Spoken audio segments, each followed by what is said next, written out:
You know toe rings? They are rings that we wear on our toes. Then we have rings, earrings, rings people wear in their ears, yeah? Eyebrow rings, nose rings, belly button rings. But these ones, rings. Because if these ones were called finger rings,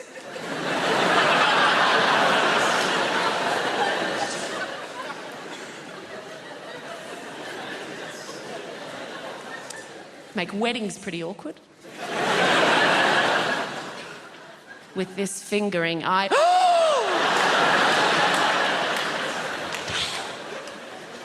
make proposal stories really awkward. Oh my God, so last night, John came over and out of nowhere just gave me the most incredible fingering. I know! I'm so happy.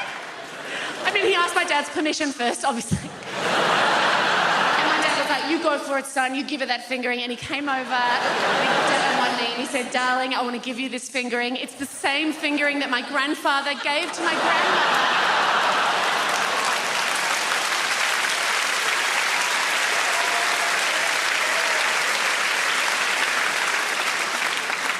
Also make Lord of the Fingerings, very different film. Okay.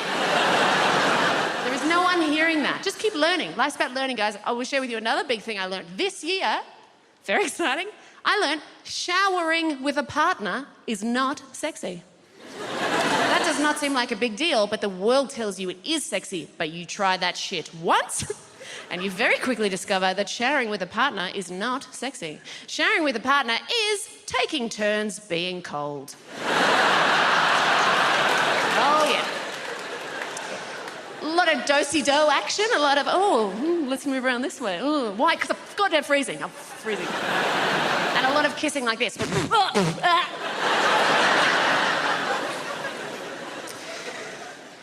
mainly, as I get older, I just keep finding out shit that I'm wrong about. Like, you grow up and you go, I know these things, I'm sure, and then wrong.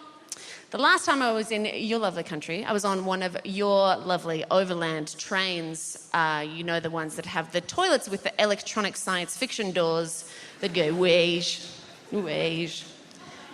Now, I was sure I knew how to lock those. Nah, turns out I know how to shut them, yeah. And 12-year-old boys on the other side know how to push the open button. And I don't know if you've ever been sat on the toilet when the door opens, but look, it's everything you dream it will be. And a little bit more. Now, the thing with those doors is they take quite a long time to open. So I was desperately trying to find the close button, eventually found the close button, but the thing is, as they take quite a long time to open, similarly, take quite a long time to close. So I got to maintain eye contact with an understandably horrified 12-year-old boy as his face was being very slowly covered. It was kind of like this. And it finally shut. I sat back down and went, oh my God, I am never wearing a jumpsuit again.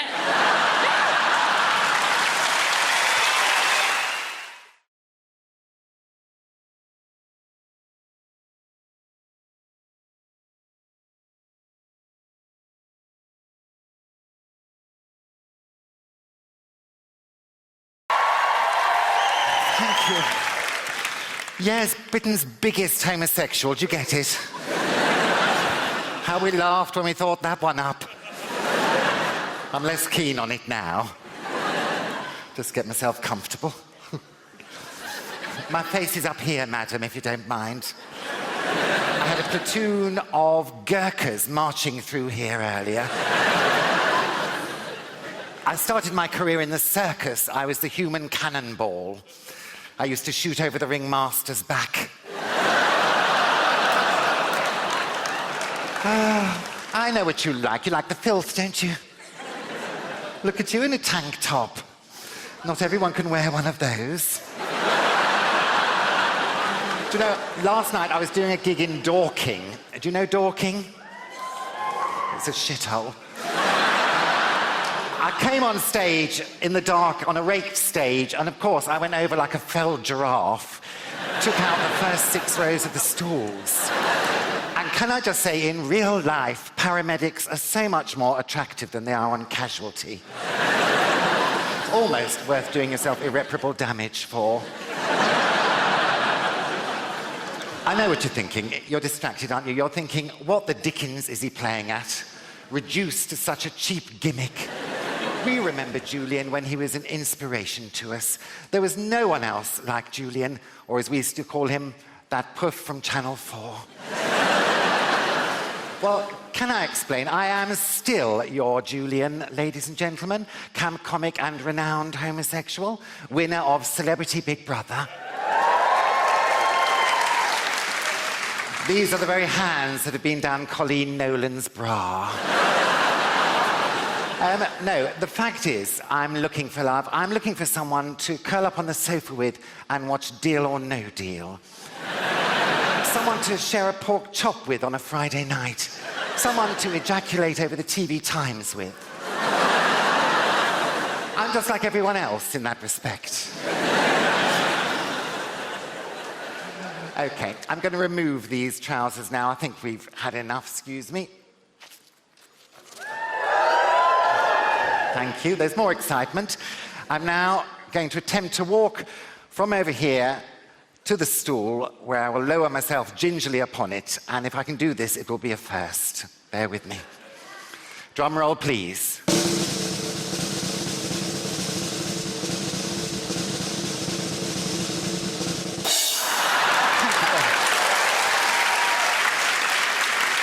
I honestly don't know why I put myself through this.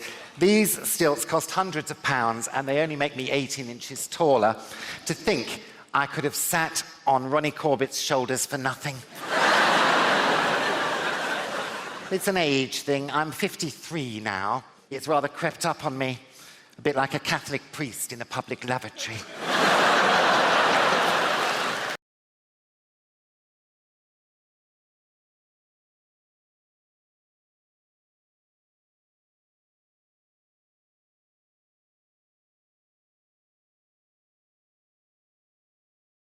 They know their wildlife over there in Australia, unbelievable. They have koala bears over there. They've so many of them, they've actually trained them to work in the cities. And get your guess, right? What job do you think koala bears do in Sydney at the moment? What job are they trained to do? Give me a guess.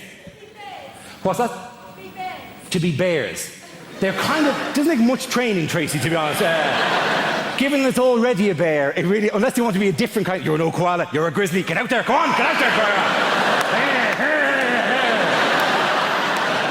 Give me another guess. What do they train them to do? Koala bears. Cuddle. Cuddle is glorious. What a beautiful idea. They train them to work as professional cuddles. That's a fabulous idea. All over Sydney, there'll just be podiums sitting there with a koala on it, and you can walk up and go, I'm a bit down at the moment.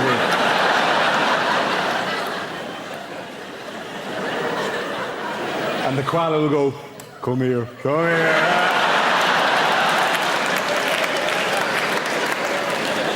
All right, now you're feeling better now. Thanks very much. Brilliant suggestion. Give me one more suggestion. As phone sex operators. They train the koalas to work as phone sex, not actually just as operators, not actually to do the thing, but to go, I'll put you through now. So, well, you sound like you need a bit of loving, do you? Well, there's a very strict woman on line 4. I'll give you that to her, right? Because koalas are very good at that kind of notion like that. Or is it actually to talk to the customers? Oh, do you want to see what I'm wearing? I'm all furry and exciting, right? I'm the furriest little koala you've ever seen. I'm slipping out of the fur at the moment. Look at that. Do you like that? That's kind of sick. That's weird. What they actually train, the job they actually train koala bears to do in Sydney is to work as bicycle locks.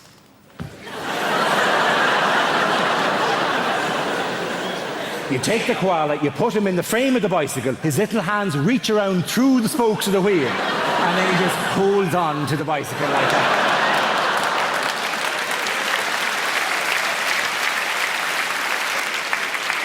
The finest answer I ever received, though, was in a university in Dublin, and I said, what job do they train them to do? And a student there went, is it guides for the blind?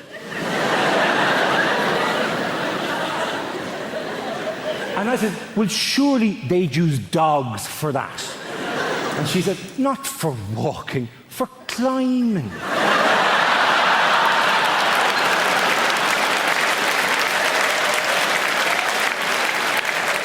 It's a glorious notion. The dog would walk the blind person to the foot of the tree, at which point control would be handed over to the koala bear, who would then walk the blind person up past difficult clumps of branches and whatnot, till they got to the top, where presumably it would then describe the view to the blind person.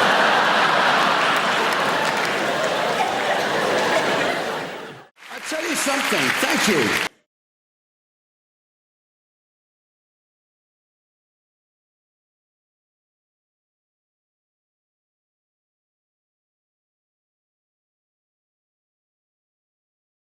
So the winter's drawing in. It's over. The summer was over. We never even had a summer. It was so depressing. Nothing happened, except there was a lot of rain, a great deal of rain. More rain ever since records began. Yes. Not that we have any idea what that means. There was this strange period in history with no records at all. People would leave their homes and go, it feels slightly different to yesterday. Is anybody writing this down? And then after a period of time, somebody said, enough's enough, I will write this down. I would like to announce that records have begun. That first day must have been quite a record-breaking day, don't you think? It's the hottest, wettest, windiest day since records began! This morning, I've only just started. They said about the wind as well on the weather. Who cares about the wind? Could it be a stiff northeasterly breeze? I'm not sailing to work. I don't give a shit. People see that and go, I'll leave slightly later with a tailwind. I'll be there in half the time. Woo-hoo! Then the clocks are going to change. Nobody knows when the clocks are going to change. They change on a Saturday night. Nobody knows it's going to happen. Everybody the same every Saturday night, every year. They don't know which way or what's going on. You only find out about it late on Saturday night. You overhear somebody, excuse me, what was that? The clocks, they changed. When? Tonight? Oh! Darling, the clocks, they which way? They go back. Is that the good one? Is that the good one? How many years do we need to be alive before we know when they change and which way? An extra hour! Woohoo! The only thing we can look forward to, ladies and gentlemen, in this winter is snow. It's the only thing that gets us through, because the weather's terrible, but snow is the holy grail. Nothing beats snow. And normally we get one day of snow, and you've got to hope that it snows overnight so you can be snowed in. Earlier this year, it snowed in the middle of the day. You don't want that. I was waiting for my bus, and where I live, there's no tube. You have to wait for the bus. The buses actually originate there. The bus is already there. So it's even more frustrating. I'm waiting for the driver. We've got everything we need.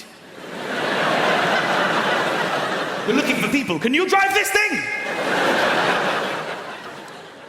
And that's when the snow came. Amazing, instantly landing snow. The best of snow. I mean, the most unbelievable snow. And then I realized, oh my God, I could get snowed out. This is not what I need. The driver shows up.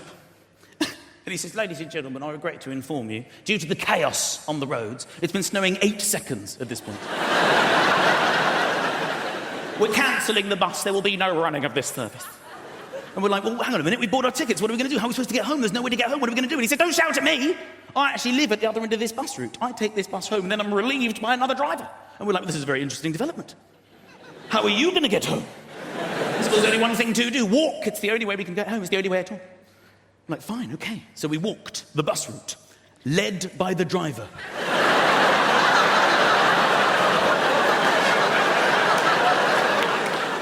We came to the first stop. We had to tell the people waiting, there's no bus. And they joined our imaginary bus.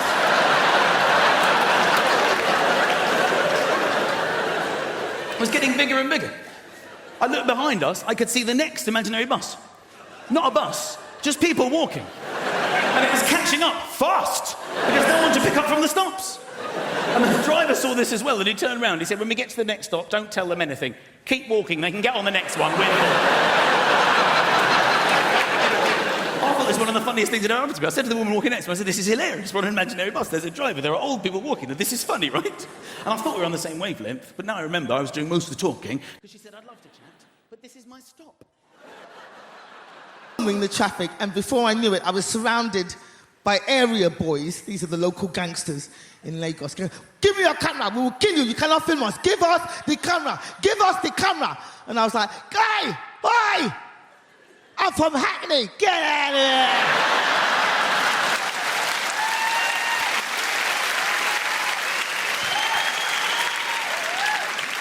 That's right, don't mess with me. I kept my camera. Well, they got the camera, I got the tape, but I got the tape. Nigeria, it's a hustle to live there. It's a hard place to live. Like, you commit a murder in Nigeria, you will get away with it. You will. And I'll tell you why. Because we ain't got no CSI in Nigeria.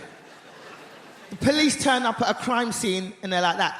Okay, there's a dead body. There's a dead body. Somebody has been killed.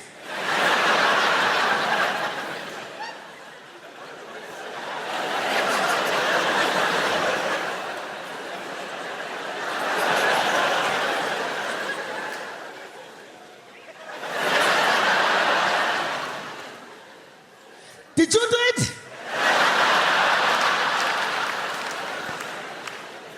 No? Oh, shit. We will never catch the killer. But it's not Nigeria, it's not just Nigeria. I've been all over the world, I've experienced different things, you know. I went to the Caribbean, went to Jamaica. Any Jamaicans in? I went to Jamaica, I was over there. And I was over there with my friend, and my friend's great-grandfather died while we were there. And we went to the funeral home to pick up the body. And as I said, it's a hustle to live out there. There was a guy outside the funeral home trying to sell us stuff as we went in. He came up to us like that. Psst, psst, come here, come here, come here. You want to buy a cheaper coffin?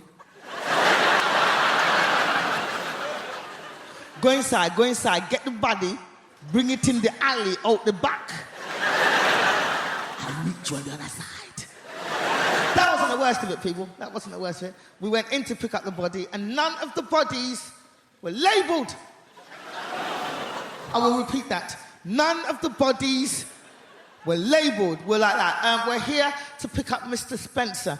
And the guy was like that. Right, Mr. Spencer. Mr. Spencer. Which one looks like a Mr. Spencer? You're going to have to look yourself. Come and have a look yourself. Come. Open the coffin. Is that Mr. Spencer? That's not Mr. Spencer? No? All right, then come. What about this one? Is this one Mr. Spencer? Look inside, man. I know it doesn't have any face, but do you recognize the flip flap? No, that's not Mr. Spencer. All right, come. What about this one? Look inside, man. Look inside. Is that Mr. That's not. What are you crying for? That's not Mr. Spencer. What are you crying for? Is that Mr. Spencer? No. Is that Mr. Spencer? No. Is that Mr. Spencer? No. What about this one? No. What about this one? No. Well, after about 20 bodies like that, forget it. Give me that one.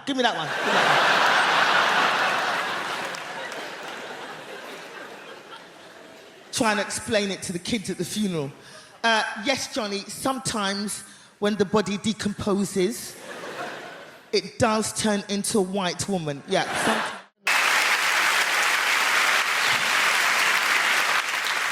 So this bloke said to me, he said, Tim, did you know Marie Osmond is about to appear in the world's worst film? I said, Warner Brothers. He said, I already have. So I went to the record shop. I said, what have you got by the doors? He said, a bucket of sand and a fire blanket. I said, can you recommend some music for a kid's party? He said, Small Faces. I said, of course they have, the kids. My mum and dad are complete opposites. You couldn't hope to meet two such totally different blokes. My local police chief does a talk on heroin, so you can't understand any of it. Tequila, schnapps, sambuca. I'm calling the shots. So I went to Alcoholics Anonymous. I said, I can't stop gambling. He said, you want Gamblers Anonymous? I said, you're probably right, I'm so drunk, I know where I am. I saw this sign, it said hairdressing for men. I walked in, there was a rabbit trying on clothes, and all these blokes going, yeah, very nice.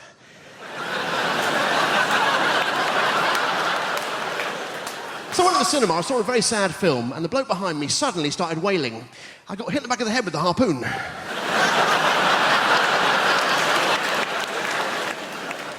But you know, I love reading. At the moment, I'm reading My Life by Bill Clinton, which freaked me out because I didn't know he knew anything about my life. And this bloke said to me, he said, I've got bubonic plague. I said, don't give me that. Ladies and gentlemen, I'll leave you with this. Well, I didn't bring it with me. Today I had dinner with my boss and his wife, and it was a complete disaster. My boss's wife said to me, she said, Tim, how many potatoes would you like? I said, I'll just have one. She says, all right, you don't have to be polite. I said, all right then, I'll just have one, you stupid cow. Thank you very much, good night, God bless. We need to bring back a sense of consequences for our actions. In this world, there are no more consequences for actions, yeah? And what I'm talking about, if there's no consequences in this life, what we need to do is bring back to Britain a simple sense of hell. The idea, if we screw up in this life, right, we will burn in sulphur for all eternity in the next life. Now, this is quite a tough sell, right? You don't like that idea, do you? Right, but hear me out, this is a good idea. We got any Christians present? I need your assistance. Any Christian people here this evening? Yeah, in the pink shirt. Yeah, what's your name, son? Josh. Fantastic. You're a Christian? So you understand the idea of redemption, eternity, yeah? Resurrection, eternity in particular. And I do too. I understand the notion of eternity because I went to church on Sunday. Let me tell you this, that service went on forever. If it took me an hour to open a bottle of wine, I'd be drummed out of business. Now, the point is this. How long does it take to own a packet of crisps? Get on with it. Now, we need to bring back this. Now, the problem with the idea of hell is no one's frightened of it. Now, I'm going to describe hell for you now, and none of you are going to bat an eyelid, right? And while your body's boiling mouldering in the grave, we'll take your soul and boil it in boiling oil for 1,000 millennium. Then after that, 2 sulphurous demons, emissaries of Satan himself, will come along, pull out your kidneys and set fire to them on the red-hot coals of hell itself. Then after this, another demon will come along, pull out your eyeballs, stick them on a red-hot poker, burn them on the hot coals of hell, and stick them up your arsehole, and they'll come out your own mouth with this shit on it. And this will go on forever. So you're not bothered by that, are you? In fact, most of you are laughing at it. Huh? In fact, most of us, being British, are thinking, well, come on then! Call yourself the devil! And that's the interesting thing about hell, isn't it? When you describe it, when someone describes hell, it tells you everything you need to know about that person, right? And what he's like and what his people are like. And I describe hell then in a normal British accent, which tells you that we, the British, are stoic, tough people who could take absolutely bloody anything. Right? And that's the interesting thing about hell. It tells you about the people telling you about it. Hell, in a French accent, for instance, sounds like a recipe. And while the body is lying down and the worms inside the flesh, we take out the soul and place it in very hot oil for a long time. Then, once it is tender, 2 demons come together at once, remove the kidneys and place them on the hot coals with a little white wine vinegar, some sea salt, and some rosemary, and cook them till they're brown on the outside, but still pink in the middle. Then after this, we take the eyeballs, place them on the hot coals, cook them till they're crunchy on the outside, runny in the middle, on the hot poker, stick them up the arse, they come out the mouth with the shit on. It is delicious. Absolutely delicious. Hey, you see? Perverts! Perverts, basically, yeah? Hell. Hell in a Dutch accent sounds like a pretty good stag do, doesn't it? Hey, and while your body is lying down, we'll take you to the hottest place you can imagine. Imagine the hottest place you can go, yeah? Now go even hotter. And 2 demons will come together and rub oil all over your body. 2 demons together. 2 demons together at once, and then you would take out your kidneys. Oh, your hot kidneys. Your hot kidneys.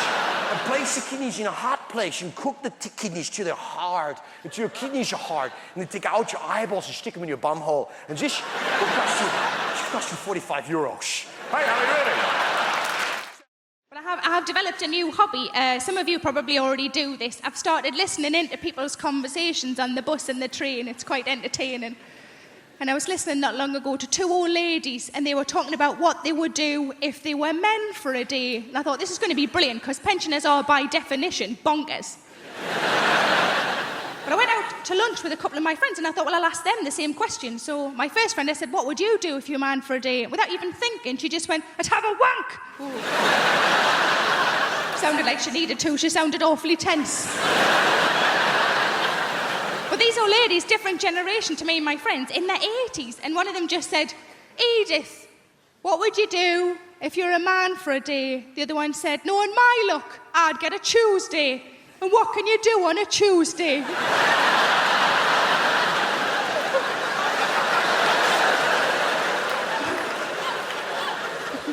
My second friend, I said, what would you do if you're a man for a day? She just said, I just do everything. And I thought she meant like in a sexual way. And I said, is that what you mean? Like you just do everything? And I said, is that what you mean? She went, no, just all the little jobs round the house. But I've been trying to go on a diet. I'm not really very successful. But I find that whenever I go shopping and I can't get into things, you know, when you try clothes on and you're the size you weren't expecting to be, I just come home and I put on a song, and the song is Big Girls Don't Cry. You know the song? There's a couple of versions of it. Big girls don't cry. Such a load of rubbish, that, isn't it? Big girls don't cry. Yeah, they do. Cry because they're fat, cry because they can't get a boyfriend, and they cry because there's no trifle left. But I was on holiday in Spain last year, and I'm bragging, I know, and outside the hotel was a lovely pool, and I wanted to go in the pool, of course I did, but I'm not overly confident with my figure in a swimming costume, and I was watching the women who were walking in the pool, and these were like tiny, you know, these wafer-thin, tiny women. And I thought, I'm not going to walk in with one of them. If I walk in with one of them, people are going to think I've bloody eaten one. And I wouldn't anyway, because there's no meat on them. So what I decided to do instead is just to walk in with the children, because kids are all really fat these days. If I walk in the same time as a 9-year-old boy who's got bigger tits than me, nobody's looking at me anymore. But like I say, I don't have kids, and most of my friends don't have kids, but I think if you ask any woman who doesn't have kids what would worry them about having kids would always be childbirth. It's quite a reasonable thing to worry about childbirth. From what I understand, it changes you downstairs, doesn't it? It changes you downstairs. I quite like my downstairs the way it is, thanks very much. Certainly don't want a bloody extension. But it's bound to change though, isn't it? Because you're forcing a person out. That's what you're doing. You're forcing a person out. I've never forced a person out. I forced a couple in.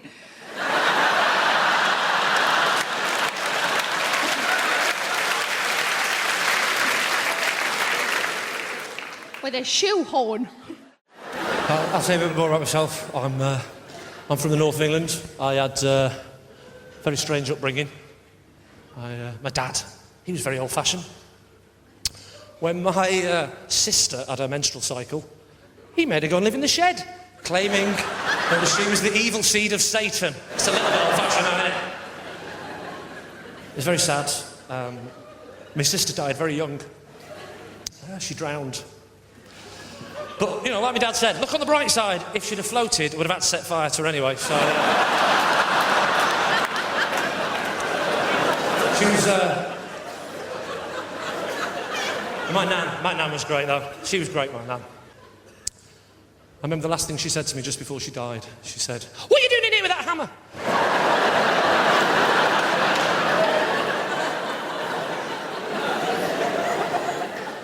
Do you ever do that thing when you're a kid where you try and slip in swear words in front of your nan to try and impress your mate? How many swear words can we fit in without nan not noticing? I'll go first. Anyone for coffee, nan? Anyone for coffee? Is it half a cup?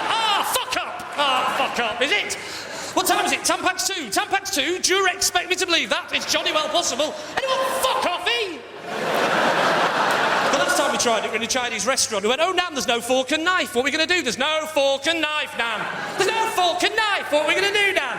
She went, I don't know. I'll probably try and have to use the fork and chopsticks, you patronising pair of little... That's her attitude. If you can't beat them, what's the point in having kids? I'm obsessed with swearing, though, because this is great, because this show's going out after 9:30. Well, it is now, but this show's going out after 9:30, right? How did I know it was CBeebies? No, it's going on after 9:30, and... I love the fact that... I don't know why, but you can't swear on telly before 9:30, but you can after 9:30. I think the BBC, as a nation, just think we're all just sat around going, oh, Marjorie, Would you possibly pass me the bread sauce? This fish is simply divine. Why, certainly, Kenneth. It really is a tasty salmon. Tell me, my darling, are you aware of the time? Why, allow me to check on my small pocket antique silver wristwatch, left for me by Grandpapa all of these years ago in his will. Why, I believe it has just gone the hour of 9:30. Thank fuck for that! Let's get and shit on the Christmas tree, you dirty bitch!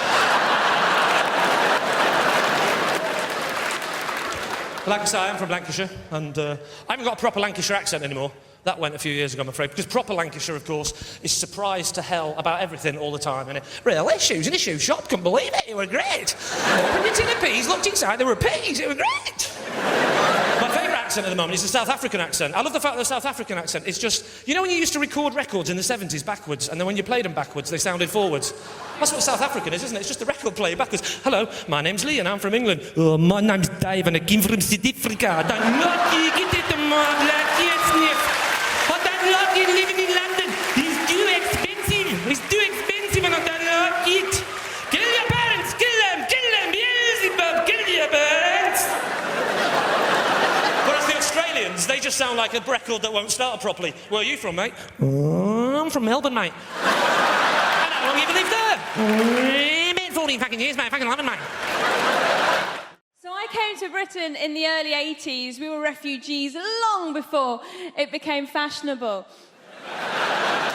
But my favourite immigrants are Polish people because they've properly confused old-fashioned racists. Have you seen them? They don't know what to do. What do we do? What do we say? They're immigrants, but they're white. I heard this one bloke go, bloody Poles coming over here with their work ethic. Which isn't very politically correct, and I try so hard to be politically correct. Sometimes I take it too far. I was at a party recently and I said to my friend, have you met Steve? He's a really nice guy. My friend goes, which one's Steve? Steve was the only black guy in the room. I found myself going, Steve, yeah, he's over there. He's got blue jeans on, a grey T-shirt, sort of curly hair, and a Nigerian accent. And once I was performing at a comedy club and there was two black guys in the front row, like you two, but men and black. You are a man, sir, I'm sorry. It's the lights. And I said to them, so how do you two know each other? And they looked at each other and went, we don't. Might as well have had NF tattooed on my forehead. I didn't, it was felt tip. I like friendly. A little bit of friendly racism is nice. When I was a little girl, I used to always go to my friend Katie's house, and every time her dad opened the door, he'd go, hello, Shappy, been on holiday?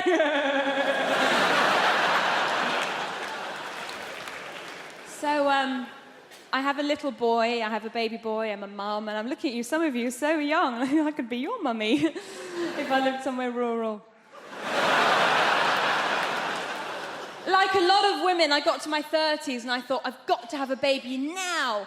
Why, my mum's still young enough to look after it for me. And I went to all the antenatal classes, and this woman came up to me, one of the other mums goes, oh, how are you planning on losing your baby weight? And I was like, well, I was just thinking of having the child. And she was like, oh, I'm going to be a yummy mummy. I'm going to lose all my... Yummy mummy, that's just like a middle-class way of saying MILF. I was so happy when I found out that I was pregnant. And we had a scan and we knew that it was a boy. And people said to me, why did you find out the sex of your baby? Didn't you want a surprise? Well, it's going to be a boy or a girl, do you know what I mean? The only surprise would have been if it was a puppy. And there are no puppies in my family. There's one goat, it's not a blood relation. Thank goodness I have a child now. It was no fun being a broody Iranian woman. Every time I said to people, my body clock's ticking, they'd hit the ground.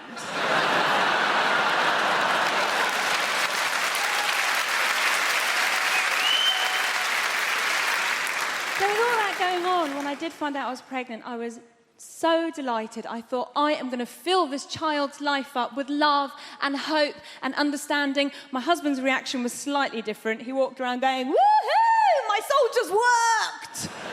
Easy. It's not his.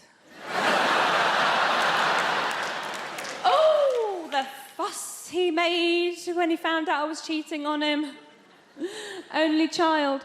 Can't share. My husband's English, he's from Nottingham, and a lot of people ask me if my husband's Iranian. And I go, well, he's not, he's English, but he's planning to convert.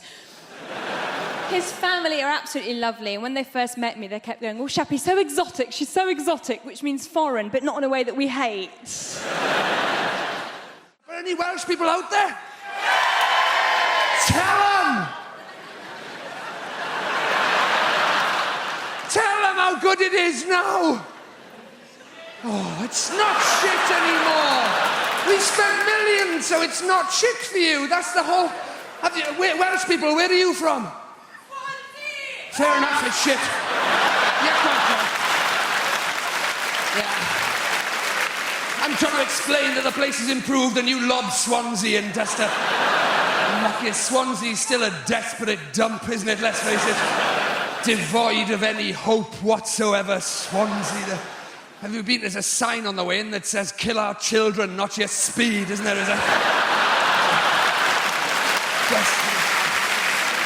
I'm talking about places like Cardiff and the places that have... Yes! These places have improved. We've had development money. We've done... Cardiff Bay, have you been there? Go there on holiday. It's lovely. We've done it all up. You've got cafes and bars. You've got the sea down there now. It's amazing.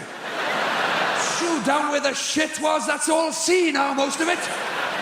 And it's going to be amazing when they finish it. Has anybody seen the posters of what Cardiff Bay is going to be like when it's all done? It's not. It's going to be amazing. There's going to be people chatting, laughing, texting. Welsh people, these are presumably. Having interesting conversations over dinner. We're all going to be a lot better looking by the time it's finished as well. You look out. Where they're going to get these people with fashionable glasses and teeth from in Cardiff, I got no idea.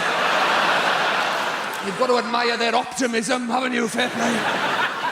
Talking of optimism, you've got Cardiff Bay. I was there not long ago. Some of these restaurants, some of them have got tables outside. Al fresco dining in Cardiff. They're having a laugh on me. I tried to have a Twix at a bus stop in Wales a few years ago. It was too wet to eat, to be honest with you. Everybody's pretending it's Madrid. Come on, we'll sit outside. Your soup bowl's filling up faster than you can eat it, for Christ's sake. Stop raining! You never get past your starters after 7 hours of soup and rainwater. You give up. So your gin and tonic's overflowing. The little umbrella's blown inside out. Turn it back into the wind. Turn it back into the wind.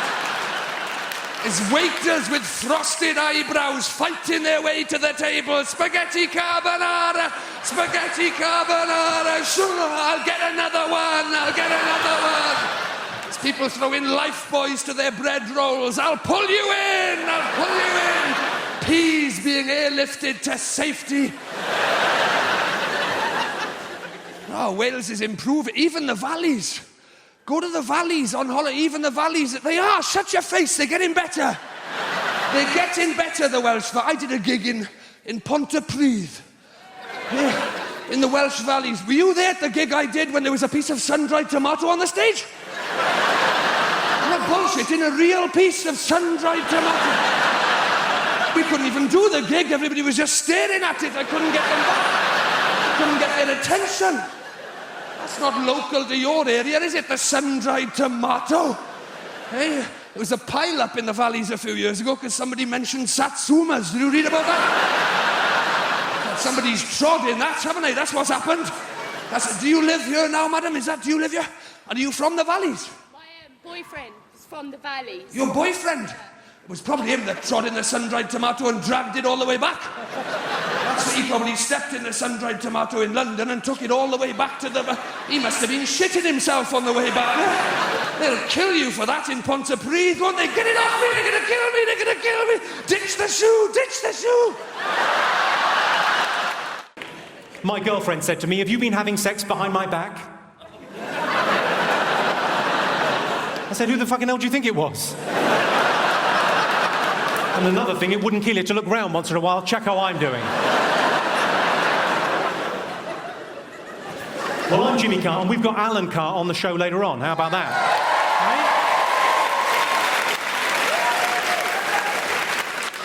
I keep on getting mistaken for Alan Carr, so what I've done is I've stopped sucking men off.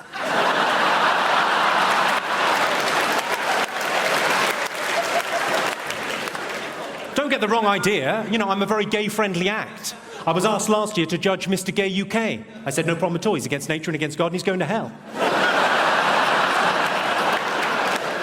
Right, who have we got in the audience this evening? We've got Nikki Hamilton-Jones is in. Hello. I've seen your show. Yours is the one where you get ladies naked and then they cry. We've all been there. For me, that's a very successful Friday night out. Have we got James Morrison? Is James Morrison in the house? Where's he? Can't believe it. Hello, James. How are you? An amazing musician, especially if you find James Blunt a bit rocky.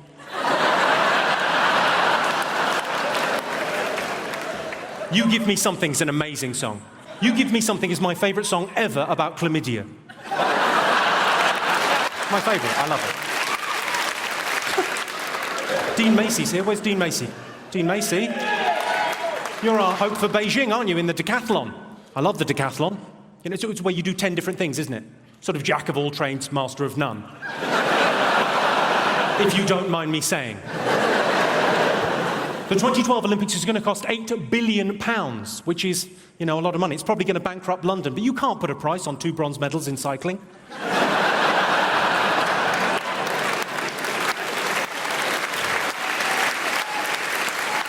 Incidentally, ladies and gentlemen, the highest speed ever achieved on a bicycle was done by a British man, 166 miles per hour on a bike.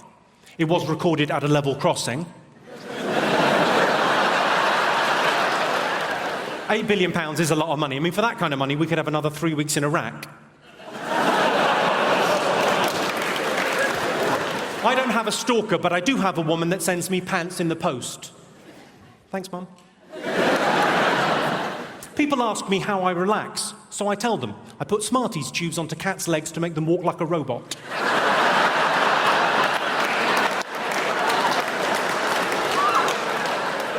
If I'm really stressed, I make them go down the stairs. It's adorable, they look so confused. I realise some of you will be worried about the cat. Don't worry about the cat. If it's hurt, if it breaks its leg, it's already got a splint on. I should warn you, don't kick off this evening. I'm middle class, but I'm hard. Al dente, you might say.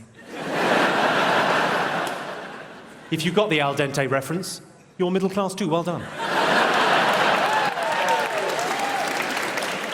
I've got quite a posh voice, though. Would you agree with that, Hammersmith? It's quite a posh voice, but we've all got a phone voice. Mine's quite breathy. I quite like those phone sex lines. I like them because they're the only place in the world where premature ejaculation is an advantage.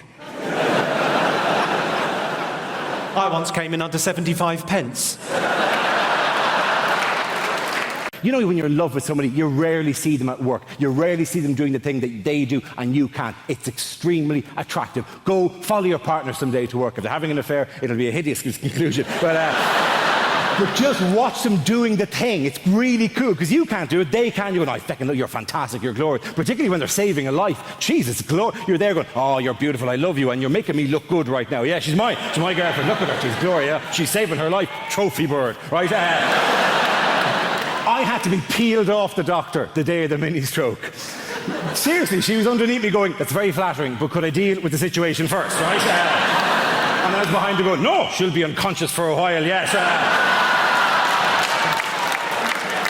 Apologise, she's actually in the room tonight, sorry about that. But it is nothing more attractive than seeing the person. I mean, the doctor here, have you a partner there with you? Have you a boyfriend or a husband with you? Yeah, he's a teacher. He's a teacher, so he's not in the medical trade. My teacher friend, isn't it sexy? Have you seen her ever deal with an emergency, have you? Not yet. Not yet, he said loudly. Get her to run over one of these feckers on the way home tonight.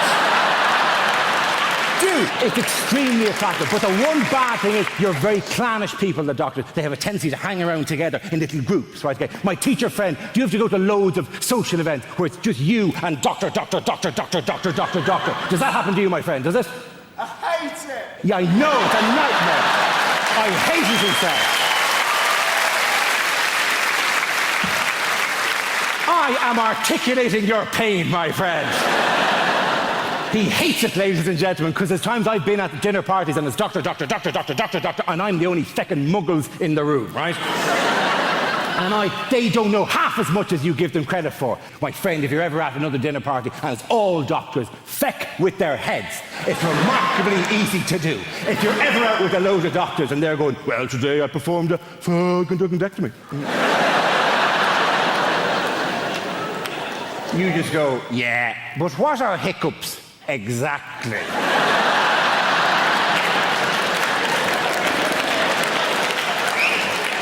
There's many competing theories at the moment. And then you go, why, if you stay in bed longer, do you feel more tired? It's not my speciality, that particular field. Does time heal all wounds? Who the fuck invited you to this dinner party anyway? What are the Oil of Olay 7 signs of aging?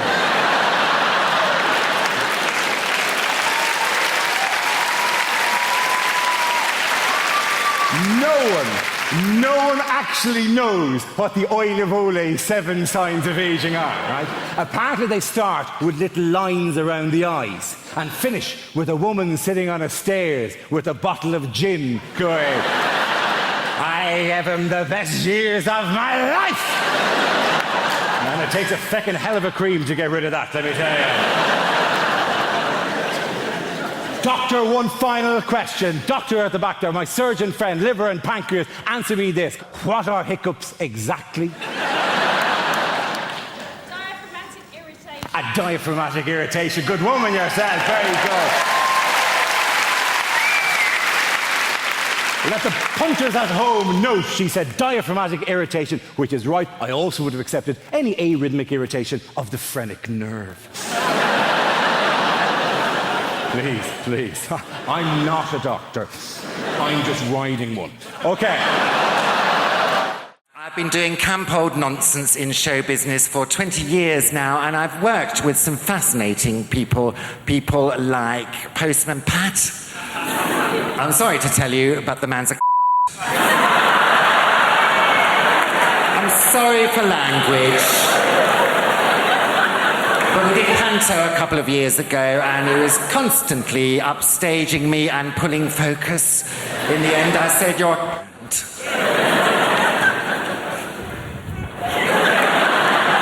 doesn't walk like that off stage, you know, it's all put on. And on the other hand, you know, I've worked with some fascinating people like Dale Winton.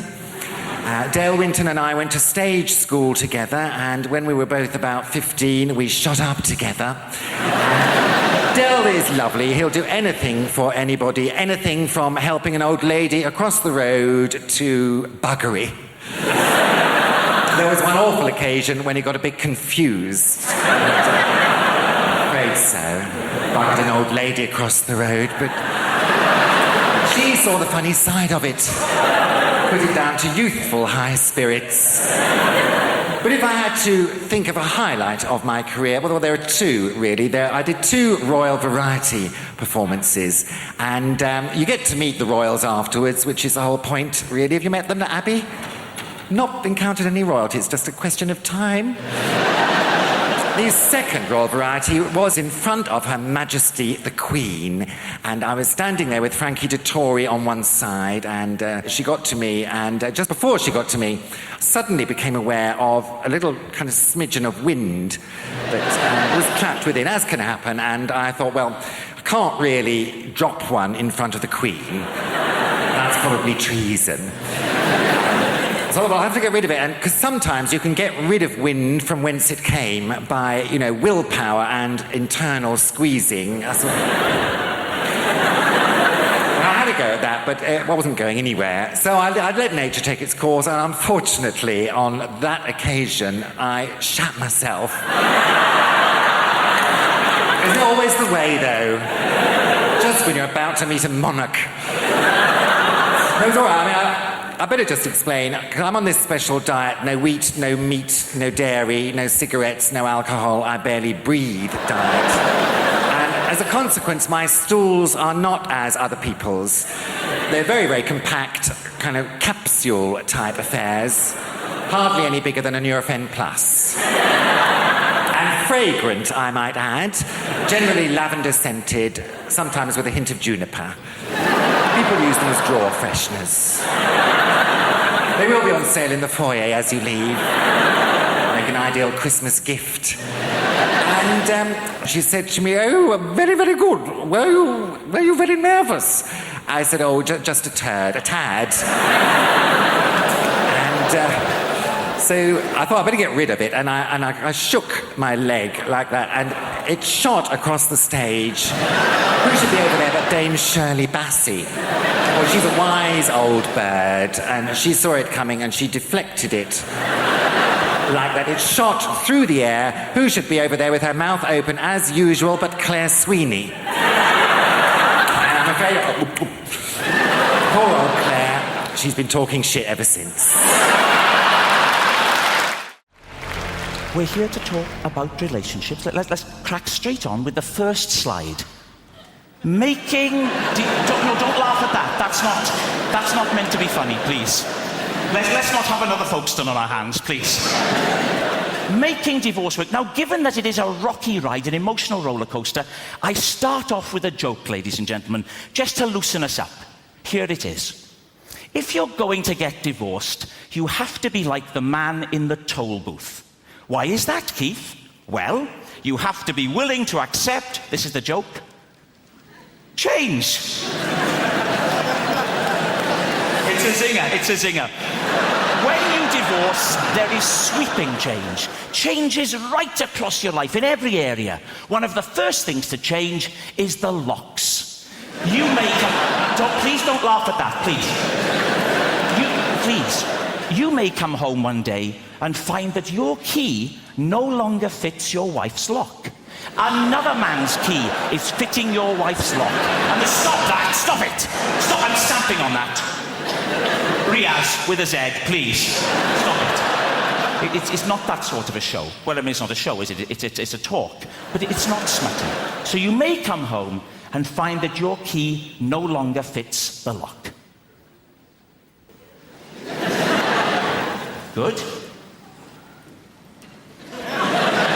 Yes, it can. And it can be very difficult to tell why a relationship is going to go wrong. Why is that? Well, I think it's because at the beginning of any relationship, when two people get together, there's always a sense of what? Hammersmith, at the beginning of a relationship, a sense of... Pardon? Worry. No. Anyone else? At the beginning of a relationship, a sense of...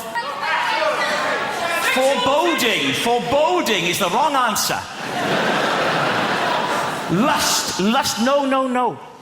Uncertainty. There's always a sense of uncertainty. A feeling of will they, won't they? And there's no way of... Please, Hammersmith, take it seriously. We're talking about emotions. A sense of will they, won't they? And there's no... Hammersmith, I will walk off the stage, please. There's no way of predicting when a couple get together whether or not the relationship will work. Will it last a long time? No. Not a chance in hell. Will they stick together? No. Will the marriage endure? Yes. Lee and Leslie. Now, Lee and Leslie are a lesson to us all. They've made a marriage work. So why is it then that when they can make a marriage work, so many others can't? Paul Simon said, there are 50 ways to leave your lover. 1.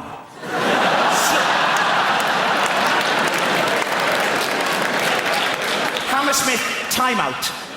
Please, start to take it seriously. 1. Slip out the back, Jack.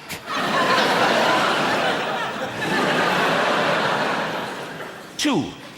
Make a new plan, Stan. And 48 others.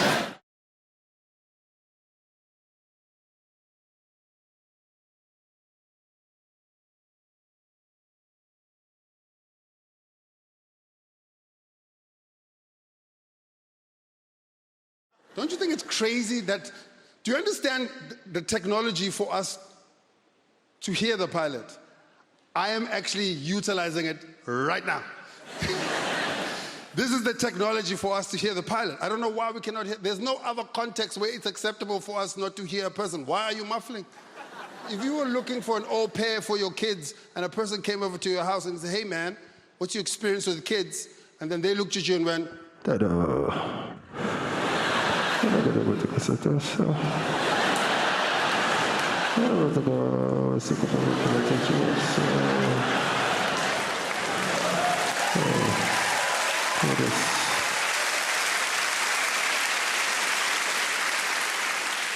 Like, you need to get out of my house, son.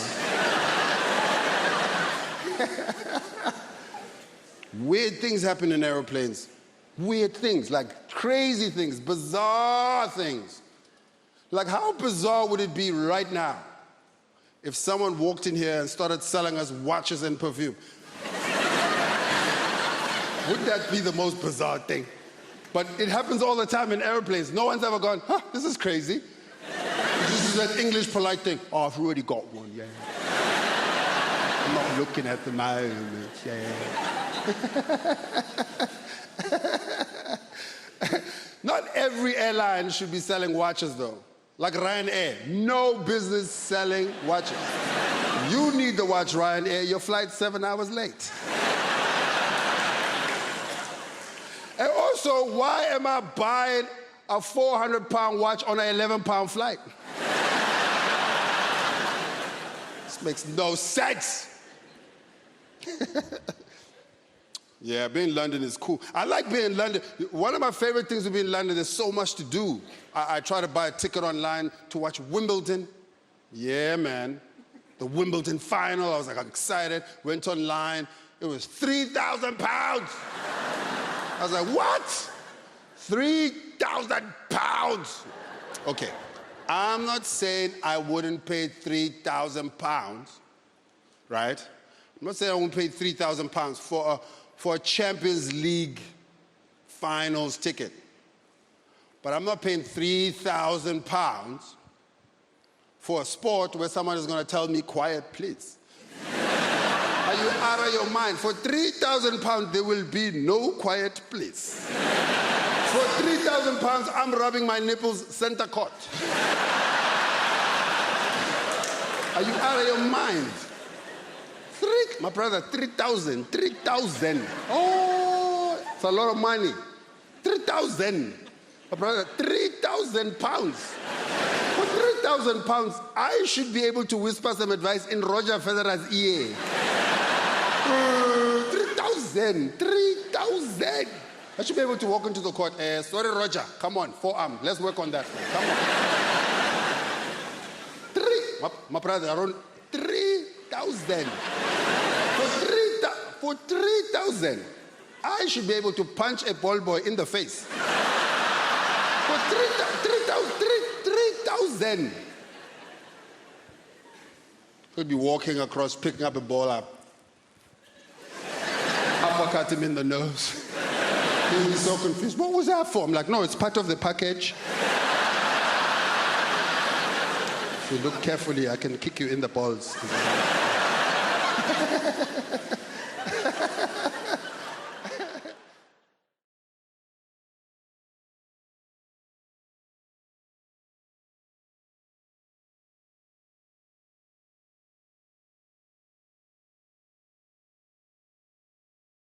My name is Ardle. It is a real name. I am a real person.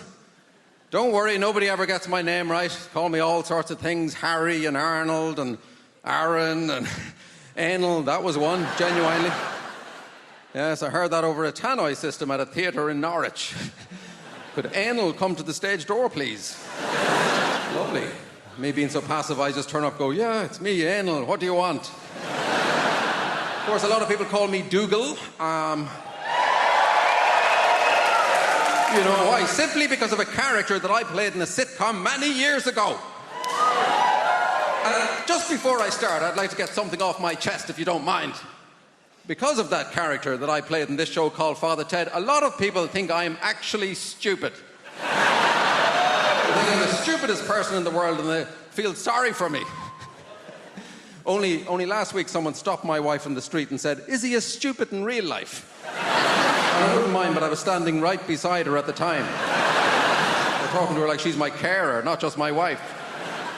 And this is a true story, and I'm going to tell you this and then I'm going to move on.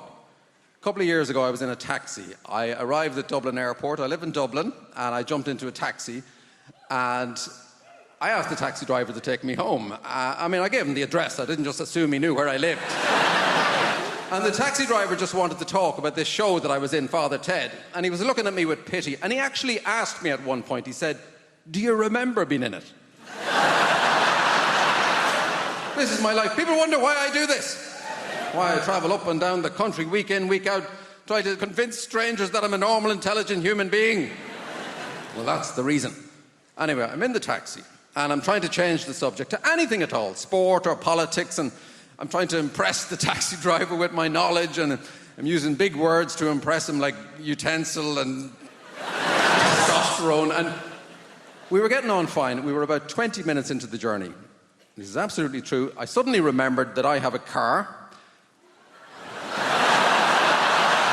Some of you are ahead of me. And 3 days previously, I parked my car at the airport car park.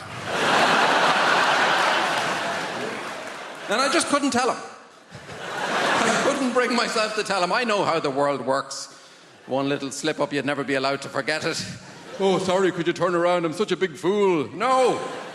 I know he'd be telling everyone, "Oh, you'd never believe who I had in the car, that feckin' Egypt from Father Ted."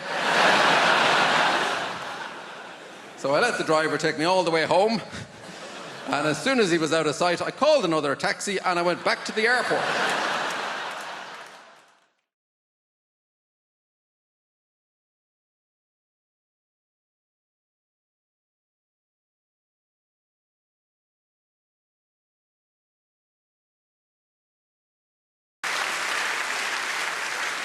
I've made a list of pros and cons, because I've been spending a lot of time in brothels and prisons. Made a list of pros and cons, always good, give you a bit of balance, Con, complete loss of all feelings of hope and possibility. It doesn't sound very good, does it? It doesn't sound much fun, does it? Pro, increased plug socket access. Bang, 1-1. I say increased, it's actually total plug socket access. I've got 32 plug sockets in my house. Each and every one of them is now under my sole domain. Con, all experiences that formed the basis of my happiness and sense of self-worth are now destroyed by grief. Downer. A bit of a downer, isn't it? Pro, less recycling. I can fit it all in the green box now. It's remarkable when you take into account just how much I'm drinking. Oh, John, you're meant to heat mulled wine. All right, Your Highness, hand me the bottle and leave. Con, I'm gonna lose me house. Bit of fun. Pro, 25% off council tax. I was on that like a ferret. Dialing as the door slammed. And that's us fresh out of cons. The rest are just pros, guys. Yeah. Increased freezer space, all 4 drawers. Cheaper gas and electric. Reduced wear and tear on fixtures and fittings. And when I say reduced, I don't mean by half, because I was only ever responsible for about 10% of scuffs and spills. So we're looking at a net reduction of 90% in real terms. This is my favourite one. Ultimate control over where the iPhone charger cable is and why it is there. There was a time it would take hours to answer the questions, where is the iPhone charger cable and why is it there? Not anymore. Plugged in next to the bed, most convenient place to have it. Simple. Is it unplugged in the bathroom? No, it's not. It'd be a ludicrous place to keep it. There's no plug socket in the bathroom. Is it Is it in the front pocket of a rucksack you no longer use? That'll be the last place you look. That'll be very frustrating. Is it plugged in on a train we have alighted from? No. It's plugged in next to the bed because that's the most convenient place to have it. My daughter and I were really close. I took her out for some festive cocktails last week, and we went to one of those lovely fancy sky bars down on the south bank of the Thames. And as we were queuing to get in, they were doing very, very thorough bag checks on the door. My daughter's face just fell, and she said, Mum, they won't suspect you. Can you put my weed in your pocket? Oh, that's it's gone wrong here, hasn't it? Can you put my weed in your pocket, please? And where was I going to put my cocaine? But we got in, we had the most wonderful night, and we kept getting free cocktails. There was a very, very good-looking young waiter, wouldn't let us pay for a single thing. At the end of the night, that waiter came over, he bent down, he said to my daughter, he said, if you weren't here, I'd take your mum home with me. I couldn't believe how long it took to get an Uber for my daughter. It was...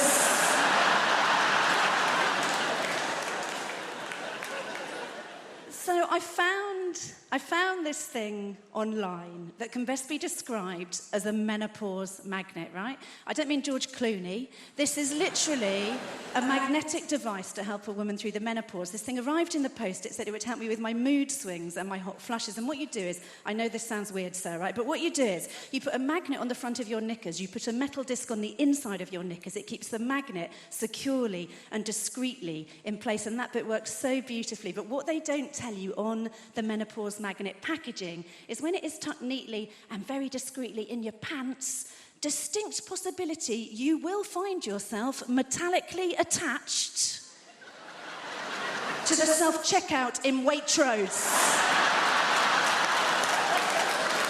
The unexpected item in the bagging area. I just rang it through as a butternut squash and I pissed off. I felt so stupid. The week before, I'd spent a whole 10 minutes attached to my tumble dryer. I mean, it was a very nice 10 minutes if I'm... It took me so long to decorate the tree this year. All the baubles kept getting stuck in my pubic triangle. I've still got at least one novelty Santa down there. But no, they're really powerful magnets. Honestly, so if you've got any metal fillings, I'd shimmy back a bit and shut your mouth.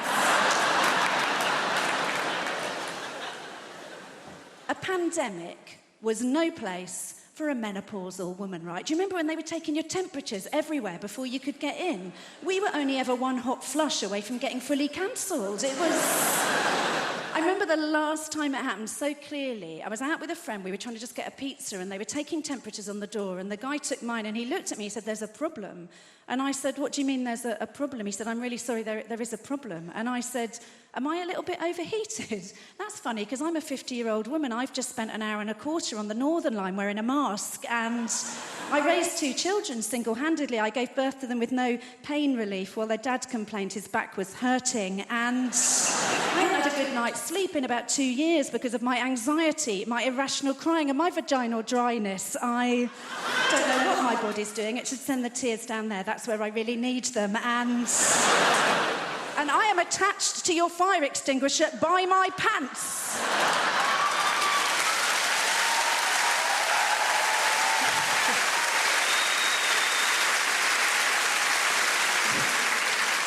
Turned out the problem was with the card machine. You had to pay on the app, so... I said, what do you want? He goes, I want a cat. And I said, a cat? Nah, I'm not going to buy you a cat. No one gets a pet for Christmas. And you know what happened? I'll tell you what happened. There was a mouse, a little mouse. It came into the house, and the girlfriend, she saw it. She goes, ah, what's he doing in here? What's he doing in here? We've got a mortgage. Like, that's got to do with anything. Like, all the mice is outside there. It's like, hold on, guys, before we go in there, we need to see if this is rental accommodation first. Yo, fam, put that cheese down. We haven't seen the tenancy agreements yet. It might be a hoax, right? It don't work that way. So she was like, Marlon, we need a cat. I said, I don't want one. She said, Marlon, we need a cat. So we compromised and we got one. So we went to this place. Where they hold all of the cats in the world. And I walked in there, I was like, I want a cat. And the lady said, that's not how it works, sir. I said, please. She said, no, what it is, we need to interview you to see if you're fit to have a cat. And I started panicking. At this point, I said, listen, right, lady, right, listen, right, between me and you, I've got a son. I said, human being, 8 years old, and he's not dead. And she looked at me, she was like, yeah, you can have a cat. She brought us up the stairs, man. When she brought us up the stairs, I've never seen so much cats before in my life. There was more cats than people in this room right now, right? And they were there, different shapes, different sizes. And my girlfriend, she got drawn to one cat, which was like blue and grey. I've never seen a cat like this before, a blue and grey cat, and his whiskers were out, and the tail was up, and she walked over to the cubicle where the little cat was, and she put her hand right up against it, and the cat came along, and he put his paw there. And it was like they were touching. And she was like, I want that cat. And the lady said, no. She said, why? She said, well, that cat, it can't live with children. And my girlfriend looked at me like to say, fuck the kid. I want that cat. The lady said, no, you can't have that cat, but we've got some cats that is suitable for you, but they're in this corner over here, and she walked us into this corner, ladies and gentlemen, and all of the cats in this area here were black cats. Yes, and my paranoia, that went off straight away. I was like, hold on a minute, we can't have that cat over there, but we can have any of these ones. I've got to fight racism in the real world, but also in the feline world as well. This is bloody ridiculous. And she said, this one's called Denzel. And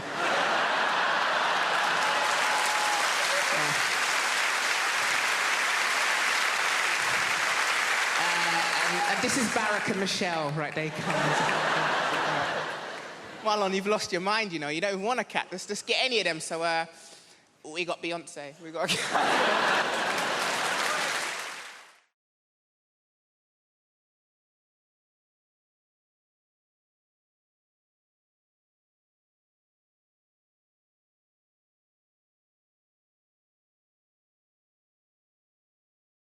The problem is the builders, my dad's mate, he's a proper geezer, proper South East London geezer. One of those builders, you know that walk?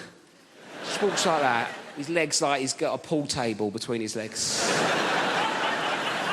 And he walks like that, and also he's got those really thin jogging bottoms. You know those like grey jogging bottoms that builders wear? I don't know where they get them from.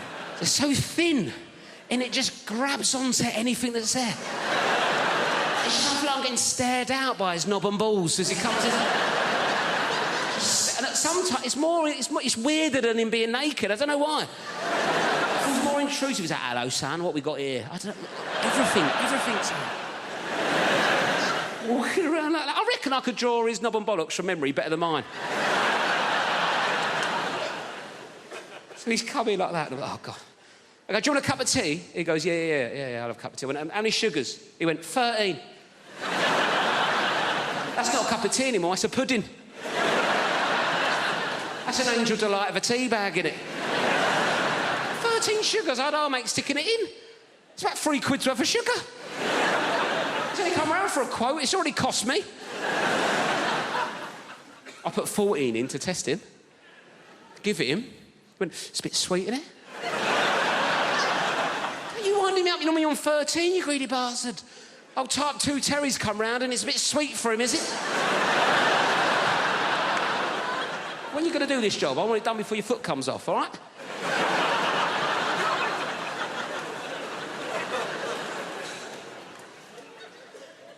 Anyway, I had a Kit Kat in the fridge, right? I thought, right, let's get him back on side of Kit Kat, right? He's into sugar. I like introducing people to new things, see if he wants a Kit Kat. 4-finger Kit Kat. Like, how would you eat a Kit Kat? 4 fingers? I've said that wrong, haven't I?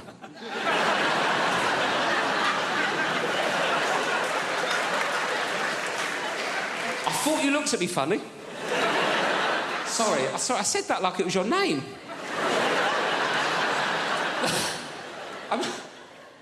I meant to say... meant to say. I went to how would you eat a 4-finger Kit Kat?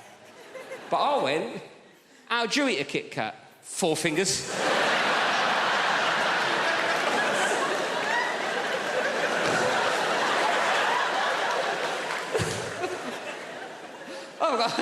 Hello, 4 fingers, how's it going? Who needs thumbs, eh? Me to smoke by the looks of things. Sorry about that. Not an ideal nickname for a young lady, is it, really?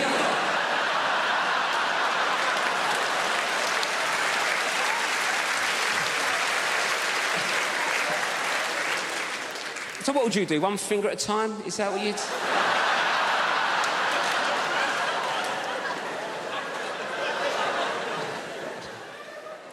Should we start again?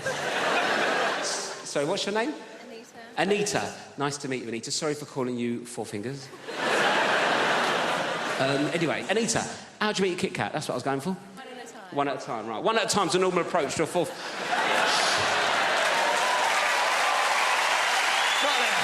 Yes.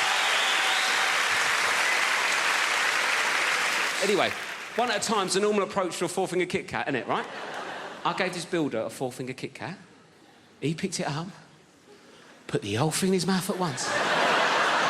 Bit into it like he was eating a bun. Dirty ogre sugar bitch.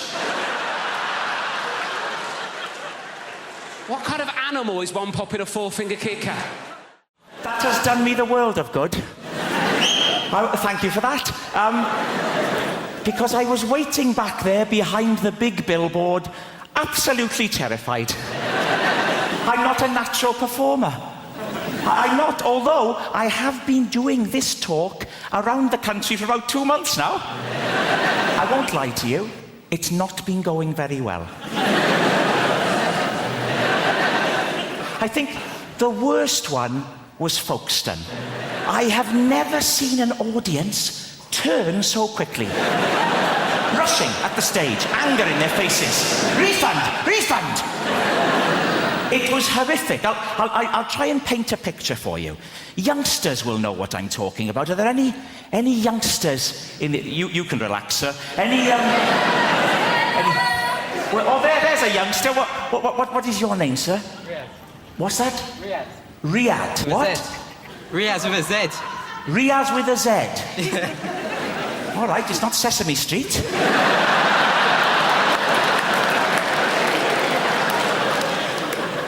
Riaz, how old are you? 18. 18? Shouldn't you be wearing a hooded top? Get out of my shopping centre! Riaz. Don't laugh at Riaz, please. You'll know what I mean, Riaz, when I talk about stage diving.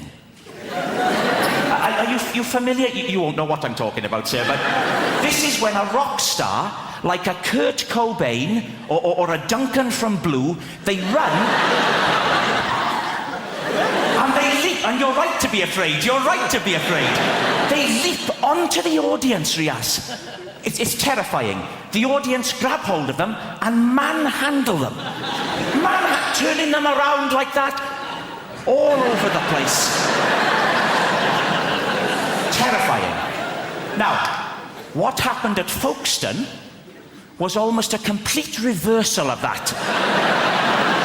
with people just rushing at the stage. It was appalling. But I don't think we're going to have a repeat of that tonight. I don't. Because I'm already getting a lot of warmth from you.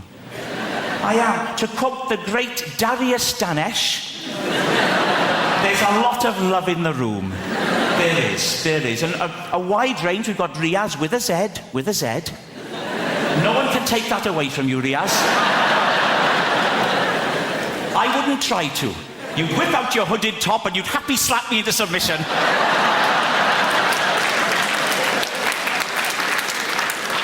But it's a friendly crowd. We've got a proper... Look, here we go. Right down in the front, there's a chap here wearing a T-shirt with a slogan on it. Unbelievable. A grown man.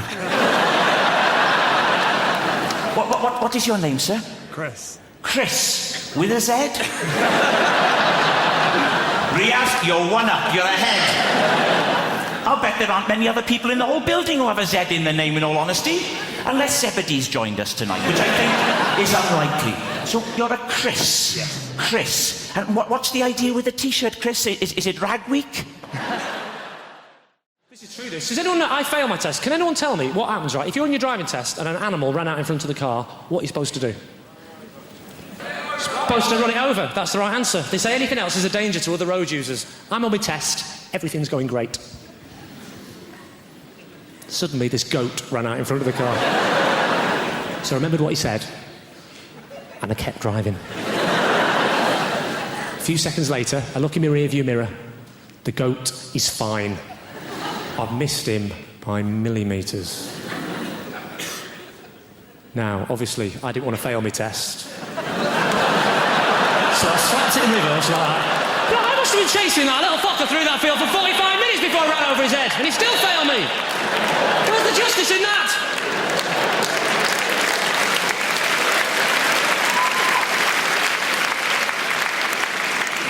You actually look a bit like my driving instructor, madam.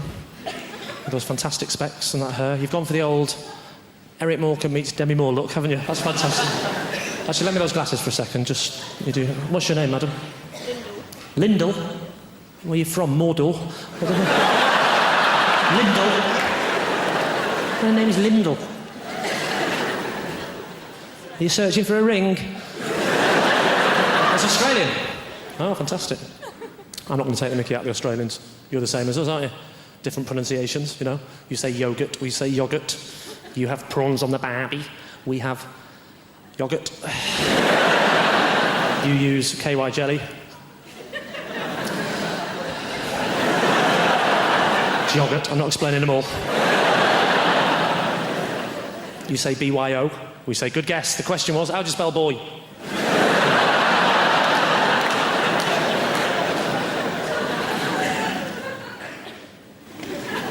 Arsenal! What do you do for a living? Are you a welder?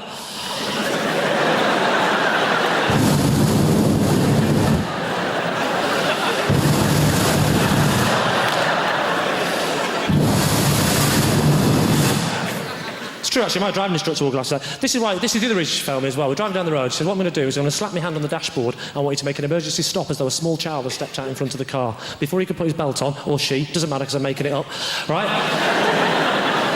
Before the person could put their belt on, right, I hit my brakes like, and he hit his head full on the window like...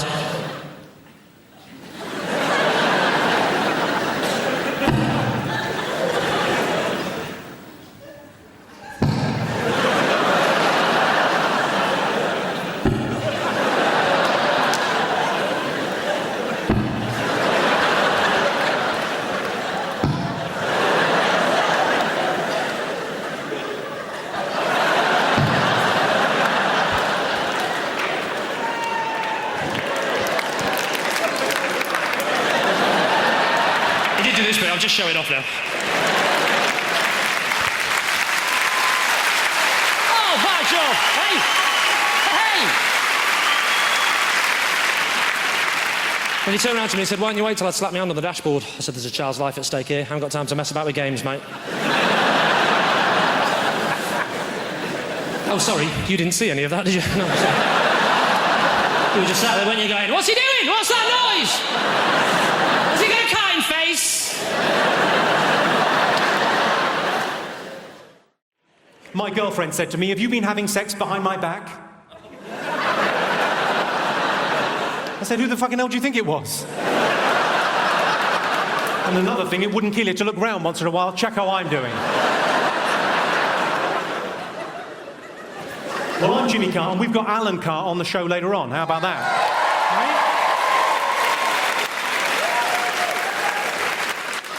I keep on getting mistaken for Alan Carr, so what I've done is I've stopped sucking men off.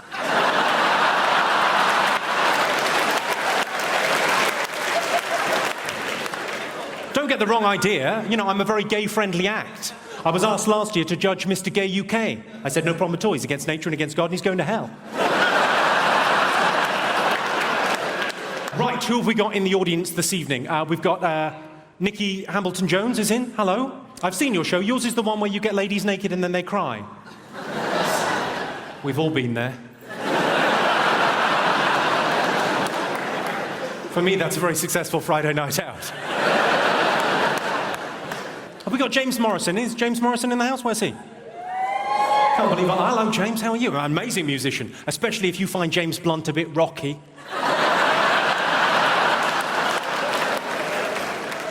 You Give Me Something is an amazing song. You Give Me Something is my favourite song ever about chlamydia. My favourite. I love it. Dean Macy's here. Where's Dean Macy? Dean Macy? You're our hope for Beijing, aren't you, in the decathlon? I love the decathlon. You know, it's where you do 10 different things, isn't it? Sort of jack of all trades, master of none. If you don't mind me saying. The 2012 Olympics is going to cost £8 billion, which is, you know, a lot of money. It's probably going to bankrupt London, but you can't put a price on 2 bronze medals in cycling.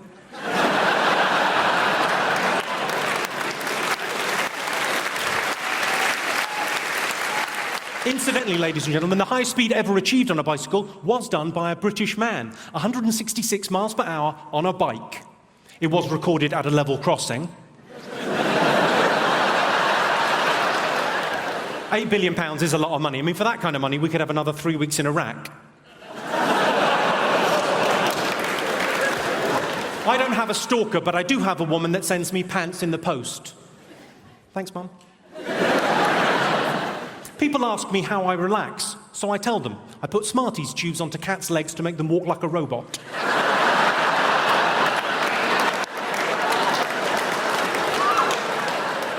If I'm really stressed, I make them go down the stairs. It's adorable, they look so confused. I realise some of you will be worried about the cat. Don't worry about the cat. If it's hurt, if it breaks its leg, it's already got a splint on. I should warn you, don't kick off this evening. I'm middle class, but I'm hard. Al dente, you might say. If you got the al dente reference, you're middle class too. Well done. I've got quite a posh voice, though. Would you agree with that, Hammersmith? It's quite a posh voice, but we've all got a phone voice. Mine's quite breathy. I quite like those phone sex lines. I like them because they're the only place in the world where premature ejaculation is an advantage. I once came in under 75 pence. You know, when you're in love with somebody, you rarely see them at work. You rarely see them doing the thing that they do and you can't. It's extremely attractive. Go follow your partner someday to work. If they're having an affair, it'll be a hideous conclusion. But just watch them doing the thing. It's really cool, because you can't do it, they can do it. I fucking know, you're fantastic, you're glorious. Particularly when they're saving a life. Jesus, glorious. You're there going, oh, you're beautiful, I love you, and you're making me look good right now. Yeah, she's my girlfriend, look at her, she's Gloria. She's saving her life, trophy bird, right? I had to be peeled off the doctor the day of the mini-stroke. Seriously, she was underneath me going, that's very flattering, but could I deal with the situation first, right? And I was behind her going, no, she'll be unconscious for a while, yes. Apologise, she's actually in the room tonight. Sorry about that. But it is nothing more attractive than seeing the person. I mean, the doctor here, have you a partner there with you? Have you a boyfriend or a husband with you? Yeah, he's a teacher. He's a teacher, so he's not in the medical trade. My teacher friend, isn't it sexy? Have you seen her ever deal with an emergency, have you? Not yet. Not yet, he said, laughing. Get her to run over one of these feckers on the way home tonight. Dude, it's extremely attractive, but the one bad thing is you're very clannish people, the doctors. They have a tendency to hang around together in little groups, right? Okay. My teacher friend, do you have to go to loads of social events where it's just you and doctor? Does that happen to you, my friend? Does it? I hate it. Yeah, I know, it's a nightmare. I hate it, he said. I am articulating your pain, my friend. He hates it, ladies and gentlemen, because there's times I've been at dinner parties and it's doctor, and I'm the only feckin' muggles in the room, right? And they don't know half as much as you give them credit for. My friend, if you're ever at another dinner party and it's all doctors, feck with their heads. It's remarkably easy to do. If you're ever out with a load of doctors and they're going, well, today I performed a fucking duodectomy. You just go, yeah, but what are hiccups? Exactly.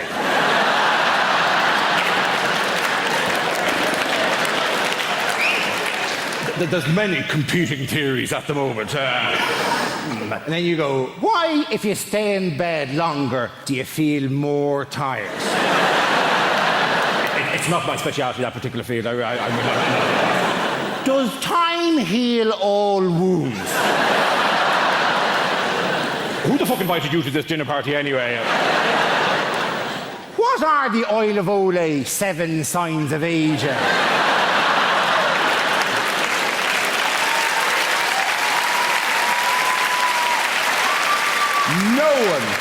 No one actually knows what the Oil of Olay 7 signs of aging are, right? Apparently they start with little lines around the eyes and finish with a woman sitting on a stairs with a bottle of gin going, I gave him the best years of my life!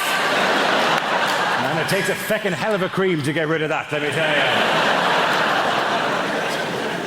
Doctor, one final question. Doctor at the back there, my surgeon friend, liver and pancreas, answer me this. What are hiccups exactly?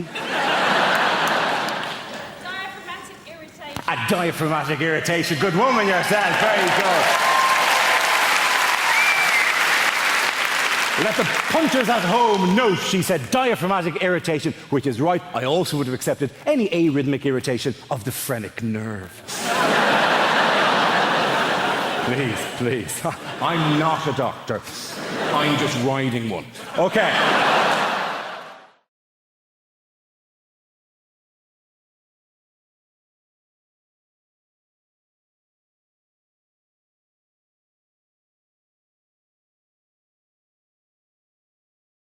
I've realised that the musician I want to be is the drummer from Coldplay. I want to be the drummer from Coldplay so badly because that dude is rich as shit and no one knows who the fuck he is.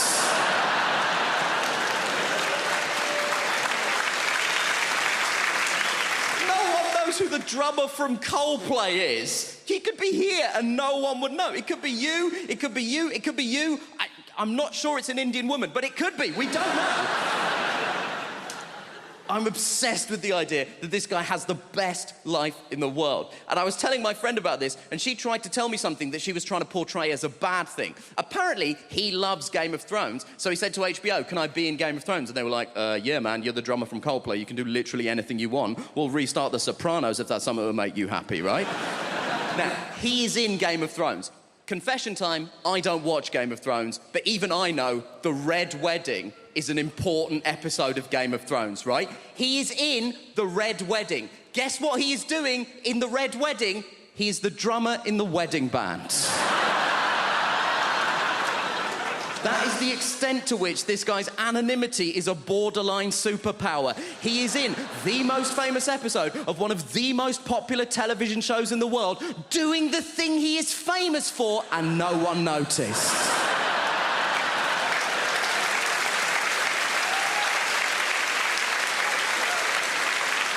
That is Kaiser Soze shit. And my friend was telling me that she read a supposedly embarrassing story that one of the actors told. One of the actors said that when they were shooting the Red Wedding, he was making small talk with the extras, and he got round to the drummer from Coldplay and said, are you a full-time extra? And the guy was like, no, I'm a musician. So he said, to the drummer from Coldplay, have you played on anything I might have heard of?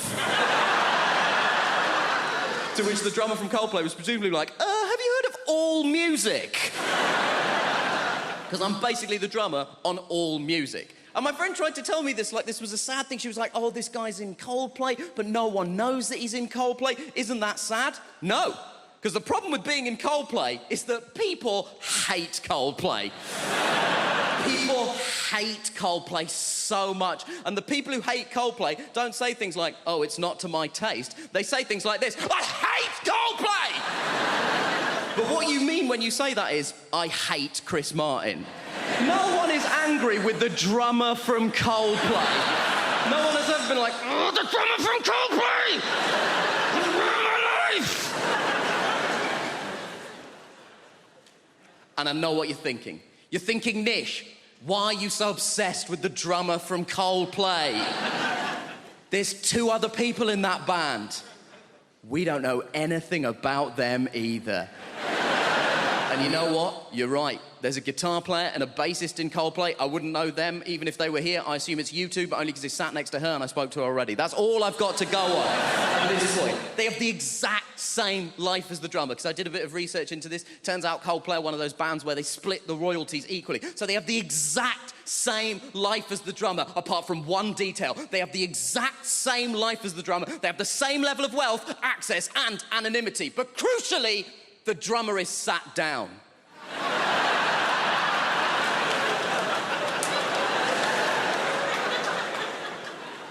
And that is the dream.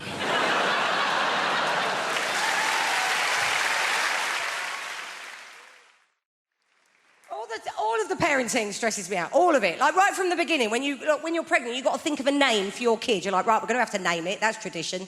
Going to have to give it a name. And it's hard to think of a name for a kid because that's their name. That's going to be their name all their life if it pans out. And I'm an indecisive person. I struggle to think of passwords for websites, and you get help for that, don't you? Like, oh, no, weak. And names go in and out of fashion, don't they? Some names, they can be in fashion, but they don't come back in. We all know those names. And I tell you a thing that's back in fashion now, and I find it fascinating, is virtue names, right? That is back in fashion. Those virtue names is a sort of Victorian notion that if you name your kid after a virtue, they might live up to that virtue. But that's risky business, isn't it? That's hubris. I wouldn't risk it. You could call your son Victor. He could end up a bit of a loser. Ernest, he could become a bullshitter. Grace is an ever-popular name. I wouldn't risk it. You could call your daughter Grace. She could end up a sort of galumphing oaf. Sacking her head on low beams.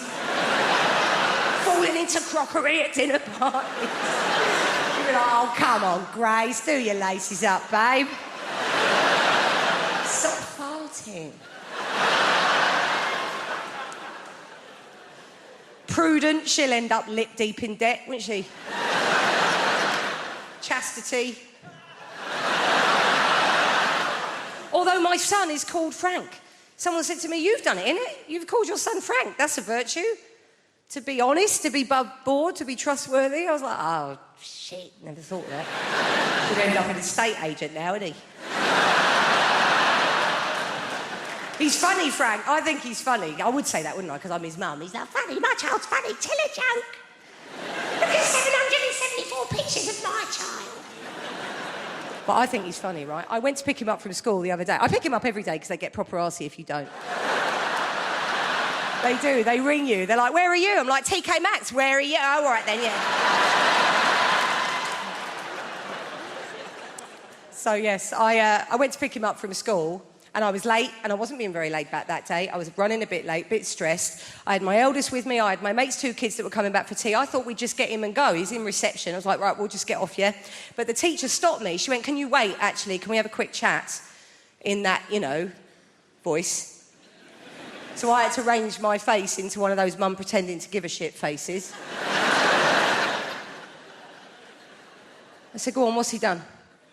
She said, do you want to tell Mummy what you did today, Frank, or shall I tell Mummy? He's got upset now. He's like, you tell Mummy. I'm like, what's he done? What? She said, look, today, Frank stuck a digit up the teaching assistant's bottom.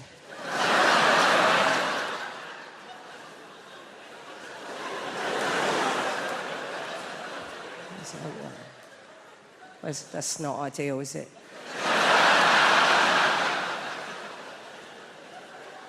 It's very difficult to know what to do with your face. I was going through all the faces in my phone.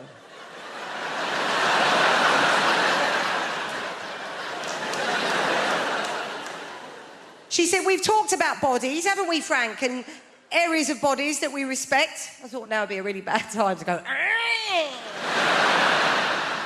This is awful. I mean, this is a finger up the TA's... I mean, this is now they're teaching numeracy in primary education now. It's not like, oh, if Frank's got one finger up the TA's arse, how many fingers are still on the outside? I'll tell you something. Thank you. The thing is, I've met some crazy people and with some crazy ideologies. One of the craziest people I met, and the funniest, were these guys called the Black Israelites. If you don't know the Black Israelites, right, it's a group of black dudes in New York, right, and they think the black man's the original Jew, right? They think the white man's the devil. I mean, look, you know, they have a point, right? And they think Jesus, right, is coming back to put white people in slavery, right? Which, look, I think is messed up. Because I think white people would make terrible slaves. Do you know what I'm saying? You know, you whip them once, they run to the manager. You know, you try and give them bread and water. Is it gluten-free? No. It's not gluten-free. I know some old white woman making my dinner and stuff like, Margaret, if you make me another shepherd's pie, I'm gonna sell your ass. Stand on this porch. Start selling people. I don't know. I get called a lot of stuff now. Especially with the internet, I get called tons of stuff. I get called racist words, and I get called racist for making jokes about white people. I just want to say my mum's white. I have one at home. She's fine. I have no issues with white people. Love white people, right? But everyone calls me mad things. And I'll be honest with you, when you get called a lot of stuff, you have to have like thick skin. You can't let it bother you, because it'll just get you down if you always listen to that stuff. And it's never bothered me, except for one time. Someone said something about me, and it just really basically, someone called me middle class, and it just really... I threw my avocado on the floor. I was perturbed. I was like, Mother, take this away. I can't finish this avocado. Middle class? I ain't middle class. I'm not you. I'm from Ilford, man. If you don't know Ilford, it's in between East London. Don't you cheer Ilford, goddammit. Ilford is horrible. It's in between East London and hell. That's where Ilford is. Don't want to go Ilford, right? And it's that weird thing. It's like you work hard and then people think they can take away your identity from you. And that's like a weird point. It's like you can't be working class because you've worked hard. You get to play lovely gigs like this. You can't be what you are. And the thing is, like, I am working class in my heart. But there's a conflict. My brain says different sometimes. You know? Like, sometimes my friends will call me from prison. It's just what it is. It's just what it is. They'll call me up and they'll be like, yo, Jamali, you need to start repping for the mandem. And I go, you know what? I need to start repping for the mandem. They say, you need to start saying free the mandem. I'm like, you know what? I need to start saying free the mandem. And that's in my heart. I believe that. We should free the mandem. But then my brain goes, yes, Jamali. But now you have stuff they want to steal. So I'm like, yeah, free the mandem. If they've completed the course, maybe. I don't know. Free them up if they've repented. I don't know. If they ring me up, they'll be like, yo, say free Ginger J. Free Ginger J. Say free Worm. Is Worm still locked up? You better free him. Say free Killer. Nah, I don't know about Killer, man. I'm not saying we should never free Killer, just don't free him where I live. Because I live in a nice gentrified area now, just what I'm saying. So it's like, and I'm angry at gentrification, but it's hard because it's delicious. I'm drinking my latte going, oh, these hipsters, do you know? Like, so yeah, free hit Killer, but just not where I live, not in my community. Because gentrification is a weird one, because does anyone remember when London was shit? Like, Hammersmith was shit. None of you would have been able to be here. It was that bad. It was never Peckham shit. Peckham was shit. I go as far as Bethnal Green and look at Peckham through a telescope. That's as far as I go. But gentrification is a weird one, because can we disagree that you see, like, middle-class hipsters that moved to the ghetto pre-gentrification are some of the most bravest people in the world? Only a hipster can go to the hood and go, no, I see potential. Seriously. That has done me the world of good. Thank you for that. Because I was waiting back there behind the big billboard, absolutely terrified. I'm not a natural performer. I'm not, although I have been doing this talk around the country for about 2 months now. I won't lie to you, it's not been going very well. I think the worst one was Folkestone. I have never seen an audience turn so quickly. Rushing at the stage, anger in their faces. Refund! Refund! It was horrific. I'll try and paint a picture for you. Youngsters will know what I'm talking about. Are there any youngsters in the... You can relax, sir. Well, oh, there's a youngster. What is your name, sir? Riyadh. What's that? Riyadh. Riyadh. What? Riyadh with a Z. Riaz with a Z. All right, it's not Sesame Street.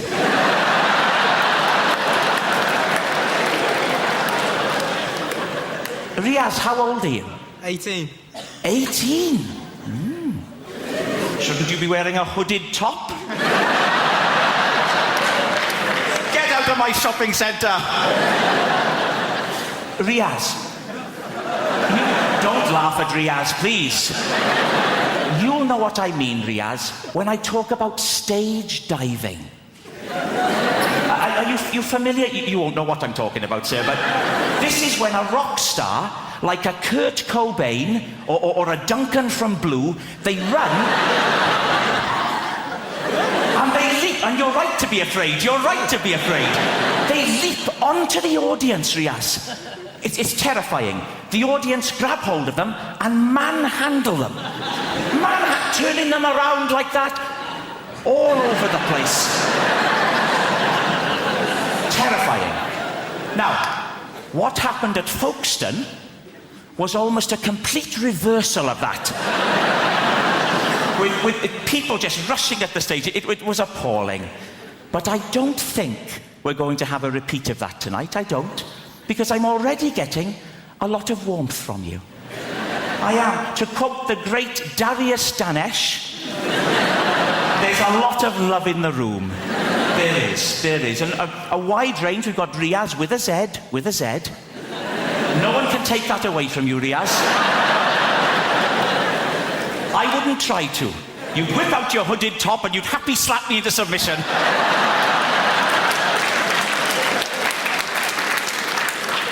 But it's a friendly crowd. We've got a proper... Look, here we go. Right down in the front, there's a chap here wearing a T-shirt with a slogan on it. Unbelievable. A grown man. What is your name, sir? Chris. Chris, with a Z? Riaz, you're one up. You're ahead. I'll bet there aren't many other people in the whole building who have a Z in their name, in all honesty. Unless Zebedee's joined us tonight, which I think is unlikely. So you're a Chris. Yes. Chris. And what's the idea with the T-shirt, Chris? Is it Rag Week? I'm a romantic, that's my problem. I love romance. Oh, I want to be in a relationship. I want to try edible pants. You can't edible solo, they don't let you. I'm absolutely fascinated by them. Here's why. It must be someone's job to keep edible pants from being too delicious. Because they've got to be okay in context, but there's a team of scientists that's working day in, day out to make sure that none of us start craving them. Struggle being single. I'm a pick-me girl. Do you guys know what that is? A pick-me girl is a type of woman who's like me. I'm not like the other girls. Why? Because I like live music. Shackle me.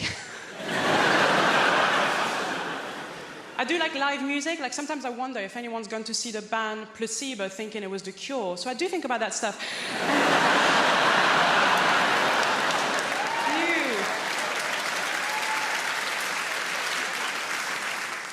Love live music. I went to see ABBA Voyage. Have you guys seen it? ABBA Voyage, if you haven't seen it, it's incredible. It's ABBA. They've got holograms now. But just before going into ABBA Voyage, I found out a little bit of industry gossip, and I'm going to share it with you because I was pissed off. ABBA, the band, they're not even dead.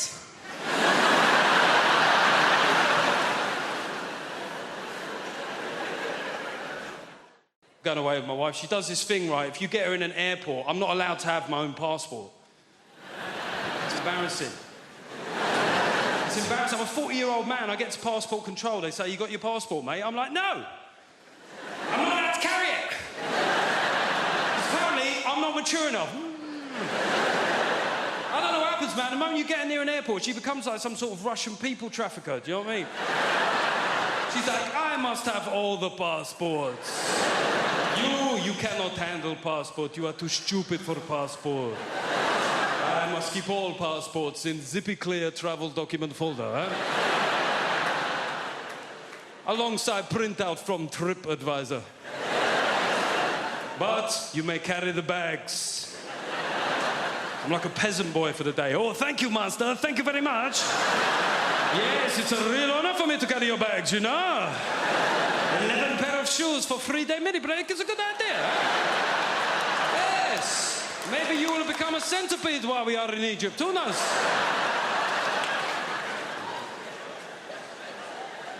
I went on a stag do recently. I went to the Munich Beer Festival. Has anybody here been to the Munich Beer Fest? Seemingly everybody. How many days did you go for, mate? No days. Got deported on arrival. We went for 7 days. We got there on a Monday, right? We had 6 straight days drinking, Monday through Saturday. And on the Sunday, we said, we've got to do something different, right? So we went to Dachau concentration camp. Yeah. It was a weird shout. There's no getting away from it. Could have gone go-karting. I said, no, let's do some World War II here. It took a long time to get there, and when we got there, it was shut. Now, yeah, it felt inconvenient. However, given the wider backdrop of historical suffering, I didn't necessarily think that my inconvenience was that big a deal, right? So I just thought I'll take it on the chin. But we had a mate of us called Tim, and Tim started popping off at the German security guard. He said, mate, it's a Sunday, yeah? It's a big tourist day. It's outrageous that it's shut. I said, to be fair, it's outrageous that it was ever open, you know what I mean?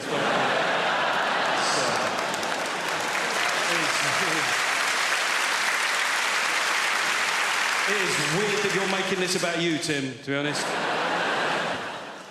People say dumb things, though, don't they? I was having a beer with my mate Wayne the other day, and Wayne likes to tell you where he was on the occasion of big historical news events that happened within our lifetime, right? So I mentioned 9/11, and Wayne went, 9/11, remember where I was that day? I was like, don't care where you were. I don't see how it's relevant. I don't see how your whereabouts on that fateful, terrible day will form some sort of meaningful historical footnote, Wayne. I'm being honest here. He looked hurt. He went, I went, all right, where were you? He went, karate. I went, see, that's exactly the sort of trivial shit I was worried about, Wayne. He said, well, you know, I was in New York 6 months before that. Makes you think, doesn't it? I was like, no. No. To be honest, all it makes me think is I wish you'd been there 6 months later. Sorry. Nurse girl, could I have the psychological profile now, please? This is... Did you see something awful then? How awful. Would you like to take Lee over that side? Nick, you come over this side. I want you to look up at the screen. I'm going to show you 3 images, and I'd like you to tell me which one you'd rather spend the evening with. Excuse me, Mr. Jelly. Would you rather spend the evening with number 1, a teddy bear, number 2, Tom Cruise, or number 3,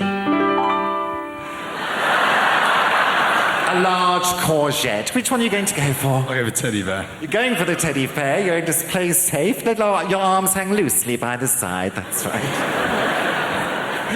Going over here now to the Navy, where the food is obviously a lot nicer. Excuse me, Dale.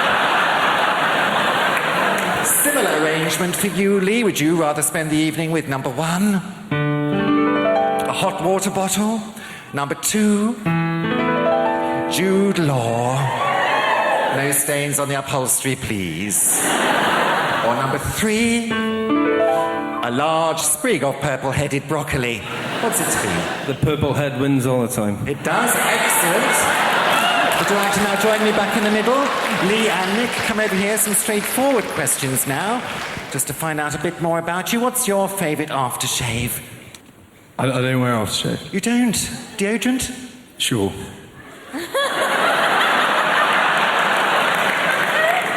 Let's have a little sniff. Oh, you do smell quite fresh, Gail. Would you like to? Very acceptable. No, nothing musty there at all. What's your favourite aftershave, Lee? It's brewed for me, Julian. Is it brewed? Any on this evening? Just a touch. Oh, that's lovely. Just a faint aroma there. Would you wait until you're asked, please? And finally, what's your favourite position, Nick? Doggy. Doggy style.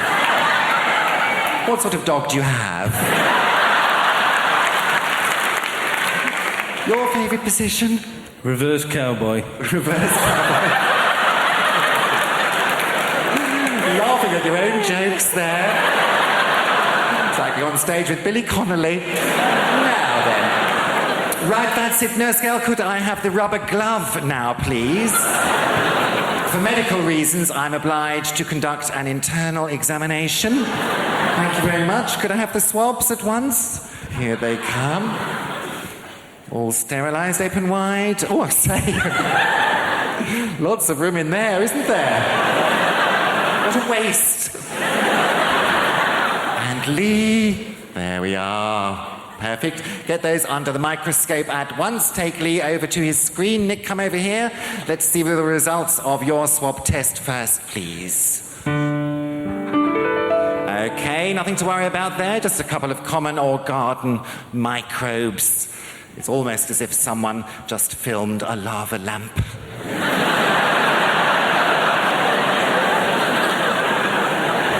Now, the sailors' results, please.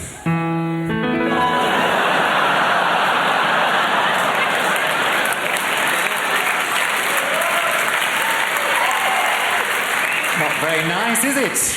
Didn't waste your evening, obviously. The problem is the builders, my dad's mate, he's a proper geezer, proper South East London geezer. One of those builders that, you know, that walk? Just walks like that. His legs like he's got a pool table between his legs. And he walks like that, and also he's got those really thin jogging bottoms. You know, those like grey jogging bottoms that builders wear? I don't know where they get them from.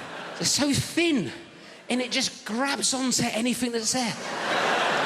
I feel like I'm getting stared out by his knob and balls as he comes in. And sometimes it's weirder than him being naked. I don't know why. It's more intrusive. He's like, hello, son, what we got here? I don't know. Everything's walking around like that. I reckon I could draw his knob and bollocks from memory better than mine.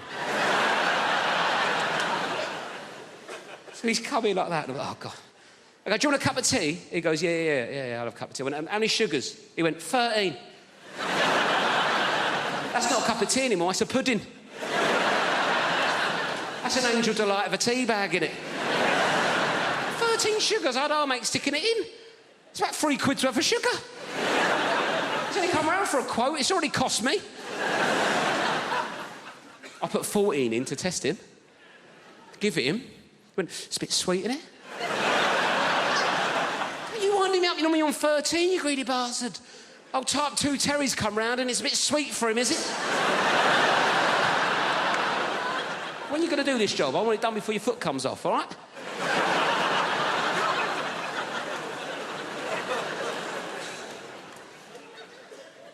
Anyway, I had a Kit Kat in the fridge, right? I thought, right, let's get him back on side of Kit Kat, right? He's into sugar. I like introducing people to new things, see if he wants a Kit Kat. 4-finger Kit Kat. Like, how would you eat a Kit Kat? 4 fingers? I've said that wrong, haven't I?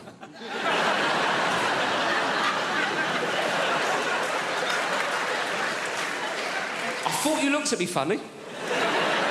Sorry, I said that like it was your name.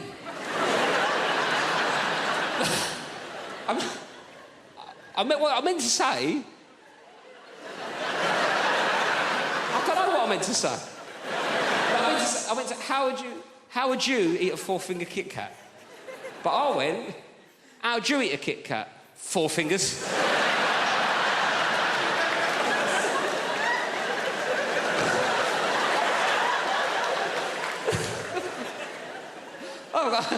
Hello, 4 fingers, how's it going? Who needs thumbs, eh? Me to smoke by the looks of things. Sorry about that. Not an ideal nickname for a young lady, is it, really?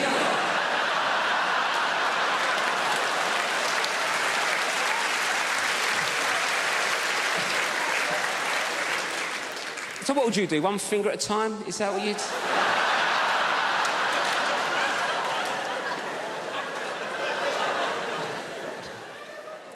Should we start again? Sorry, what's your name? Anita. Nice to meet you, Anita. Sorry for calling you 4 fingers. Anyway, Anita, how'd you eat a Kit Kat? That's what I was going for. 1 at a time. 1 at a time, right. 1 at a time's a normal approach to a 4th.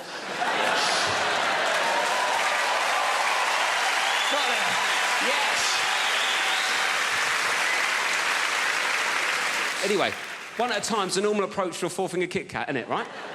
I gave this builder a four-finger Kit Kat. He picked it up, put the whole thing in his mouth at once. Bit into it like he was eating a bun.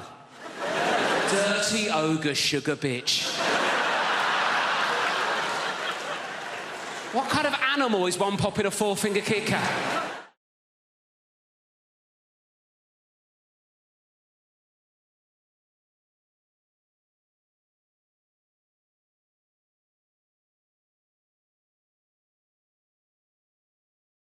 I guess celebrities, like everybody, just want to be happy. And I always think I would love Adele to be happy. Adele, she's had 2 award-winning albums, 19 and 21. 21, a lot of you, I'm sure, have got it, best-selling album in the world this year. And you listen to it and you think, I'm not sure she is happy. Track number 1, Rolling in the Deep. She and a bloke, they could have had it all, but sadly they haven't. Moving on to track number 2, rumour has it, we find out why. That she's not had a great time with her bloke because her bloke has pissed off with somebody else and they now have it all. So then it's track number 3, Turning Tables. She and her bloke, they're at war, but she doesn't know what they're fighting for. Well, I'm guessing they're fighting because he's pissed off with another woman. So track number 4, don't you remember? No, he doesn't remember because he's not there because he's pissed off. So track number 5, she decides she's so unhappy she sets fire to the rain. Only thing is the rain burns and she starts crying. Track number 6, he won't go. Fairly self-explanatory. He went, now he's come back, now he won't go. Track number 7, Take It All. Now he has gone, but he's taken it all. Track number 8, I'll Be Waiting. Yes, so he went. He came back. He wouldn't go, he's taken it all. Now he's pissed off again, and she's waiting for him to come back. Track number 9, One and Only. She has decided that he is the one and only. Sadly, he's not decided that she is the one and only because he's not there, because he's pissed off. So track number 10, love song, you're thinking this sounds better. Then you listen to the lyrics. Oh, whenever I'm alone with you, you make me feel fun again. Whenever I'm alone with you, you make me feel young again. You're thinking she's only 21. How young does this bloke make her feel? It seems she's finally found somebody, only she's found a sodding paedophile.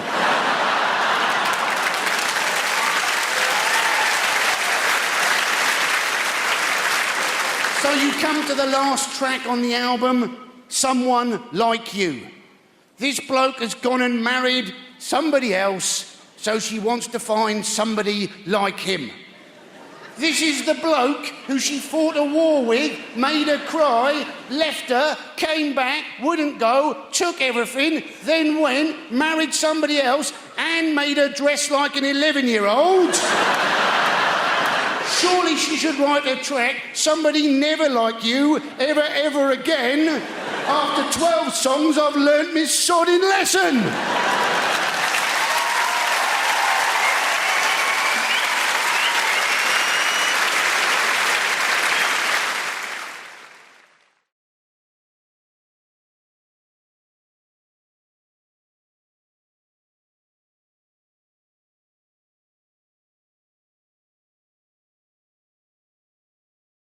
I think we've got a problem. I think we're using the word Muslim far too quickly.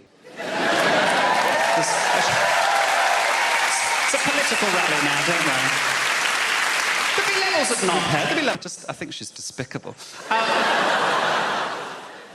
No, I don't have a problem with Muslims in Birmingham at all. Happy to have them. I think they add to our city and to our culture. I think the big problem we have in Birmingham, it's happening around the country, actually. We have a lot of artisan coffee shops. Oh, we've got a 24-hour Starbucks as well. Nobody asked for one. We've got one. People ask me, they say, Chris, what is it like trying to raise a child when you can't see the child? It's ups and downs, you know, ups and downs. You just got to go with the flow. Can't prepare yourself, you know. She's 3.5 now. when she was 2.5. If you haven't got kids, by the way, as soon as they get to 2, they're adorable. They just start asking questions. They want to know what everything is. You are their source of information. They want to absorb the world. My daughter, she's 2.5. She's in the bath. I'm knelt there. I'm bathing her. She's like, what's this, Daddy? What's this, Daddy? I don't bloody know, do I? Give it here. Just... You might be 2.5, but you know way more than Daddy at this point, sweetheart. She goes, what's this, Daddy? Ice cream? I was like, ice cream? Big handful of shit, wasn't it? Massive.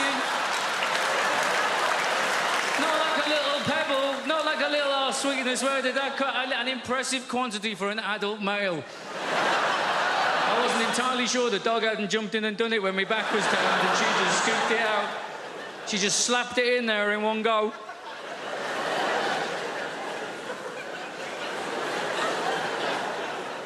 It threw me. I didn't... Look, right, I obviously didn't see it coming. I didn't even... No. I didn't even smell it coming. This came from underwater. This was a stealth move, right?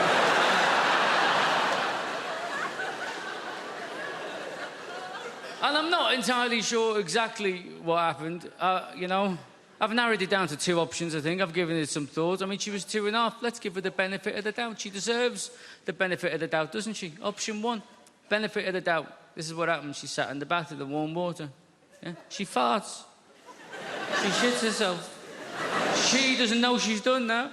A few minutes later, that goes floating past her in the bath, doesn't it? She sees it there. She thinks to herself, I wonder what the bloody hell that is. That looks a little bit like ice cream. I know, she thinks. I'll ask Daddy about that. He knows about these things. He's a very, very clever man, yeah? That's option 1, isn't it? Benefit of the doubt. Option 2. She's a bloody comedy genius. She's sat there in the bath. She's got Mr. Penguin up here on the wall. She's got, hey, Mr. Penguin, Mr. Penguin. Get on this now. This is going to be brilliant. This is going to be amazing. Watch his face now. Watch his face. Watch.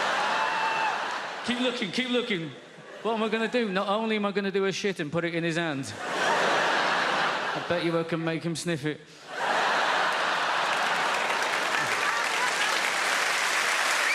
Ice cream, Daddy? Ice cream, huh?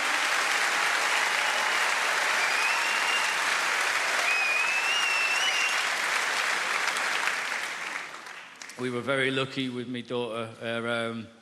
They say you got to watch your language around your kids, don't they? That's what they say. We were very lucky. My daughter's first words, apart from hand on heart, apart from mama, dada, baba, all that nonsense, her first words were go away. That's what she said. That's all she said for 3 months. Go away. Go away. She thought it was just one word. Go away. Go away. Why? Because that's what me and my wife said to the dog every time we were trying to feed my daughter. We'd get the food out, wouldn't we? The dog would get up, he'd go on the prowl, having a little look, wouldn't we? We'd be like, go away, go away, go away. She just picked it up. We'd push her in the pram out on the street. She'd be like, go away, go away, go away. Said to my wife, it's a good job we weren't telling that dog to fuck off, innit? Because we just wouldn't be able to take this kid out of the house. You know toe rings? They are rings that we wear on our toes. Then we have rings, earrings, rings people wear in their ears, yeah? Eyebrow rings, nose rings, belly button rings. But these ones, rings. Because if these ones were called finger rings...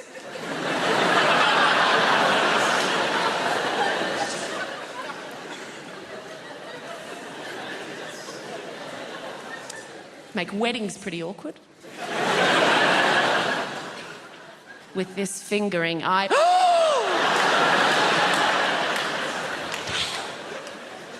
make proposal stories really awkward. Oh my God, so last night, John came over and out of nowhere just gave me the most incredible fingering. I know! I'm so happy.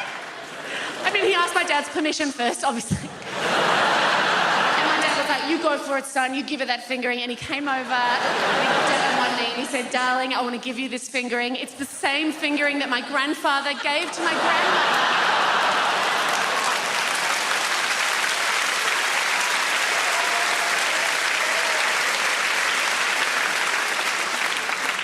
Also make Lord of the Fingerings, very different film. Okay. fun hearing that. Just keep learning. Life's about learning, guys. I will share with you another big thing I learned this year. Very exciting. I learned showering with a partner is not sexy. That does not seem like a big deal, but the world tells you it is sexy. But you try that shit once, and you very quickly discover that showering with a partner is not sexy. Showering with a partner is taking turns being cold. Oh, yeah. A lot of do-si-do action, a lot of, let's move around this way. Oh, why? Because I'm goddamn freezing. I'm freezing. And a lot of kissing like this. But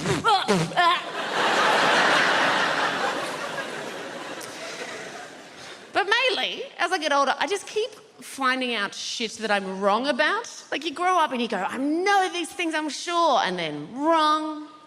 The last time I was in your lovely country, I was on one of your lovely overland trains. You know, the ones that have the toilets with the electronic science fiction doors that go wage, wage. Now, I was sure I knew how to lock those.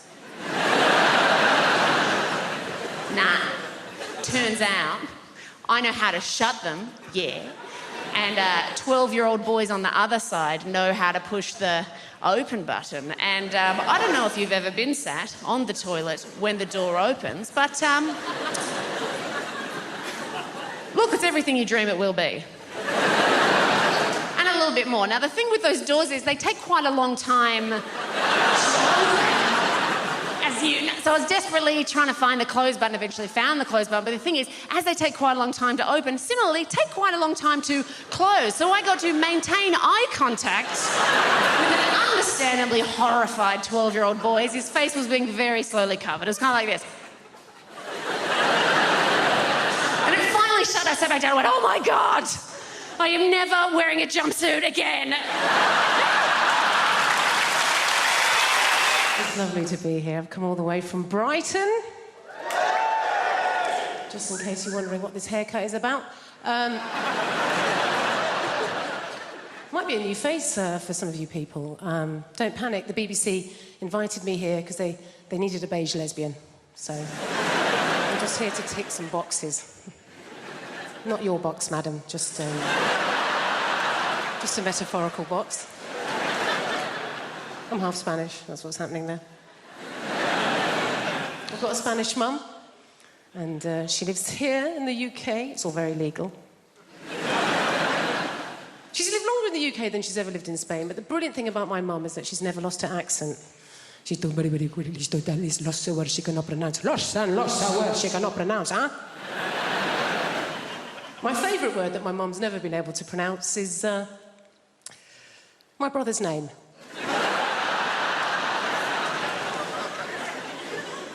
Difficult name, his name's Stephen. I don't know if you've noticed this, Spanish people, any word that begins with the letter S, they struggle, right? So my mum doesn't call him Stephen, she calls him Steven.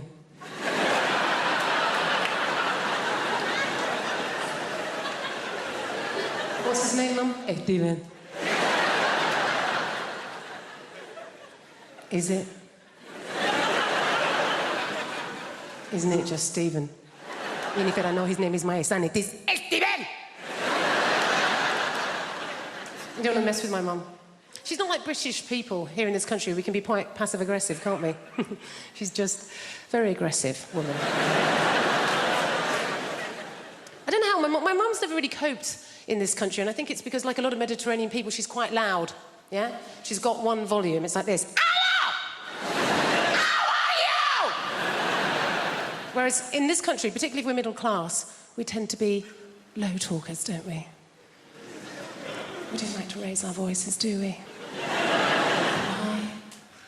Because we've got money.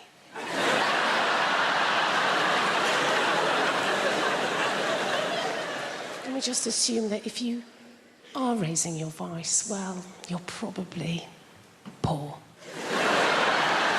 Or worse, foreign. Great thing about having a Mediterranean mum is they feed you. Oh my God. She's always feeding. That's her way of showing that she loves her children, is to feed us. You know, I can remember going around friends' houses, you know, like English mums. Go around an English mum's house and the conversation with mum's more like this. I think you've had enough. My mum will feed you till you puke. Anything can be going on in my life and my mum will relate it back to a meal that she's cooked. Do you know what I mean? Like, so good or bad, particularly if I'm depressed. If I phone up my mum and I've had a terrible day, yeah? I phone up my mum, conversation always goes like this. Oh, Jennifer, my God, I'm so sorry to hear that you're having a hard time right now. But you know what? Don't worry, okay? I made a soup. Come home. You sound hungry. I made a chicken carne, made a lamb tagine, made a casserole, Jennifer. I made some tortillas, some paella, some curry, Jennifer. You love baby curry, maybe some meatballs, some pork ball, beef ball, aniseed ball, banana ball. You're a lesbian. You don't eat enough balls. Please, come home.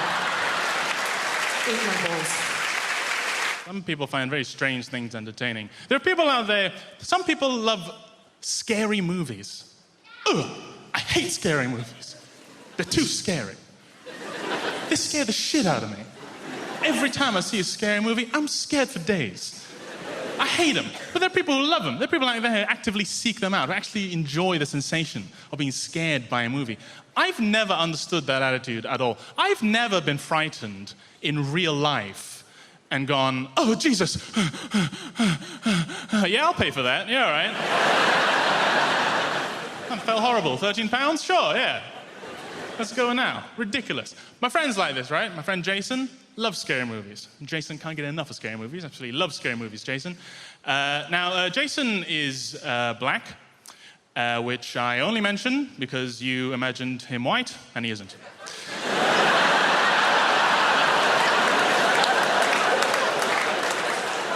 That's it. His race is not relevant to the joke. I just don't see why he should have the wrong picture.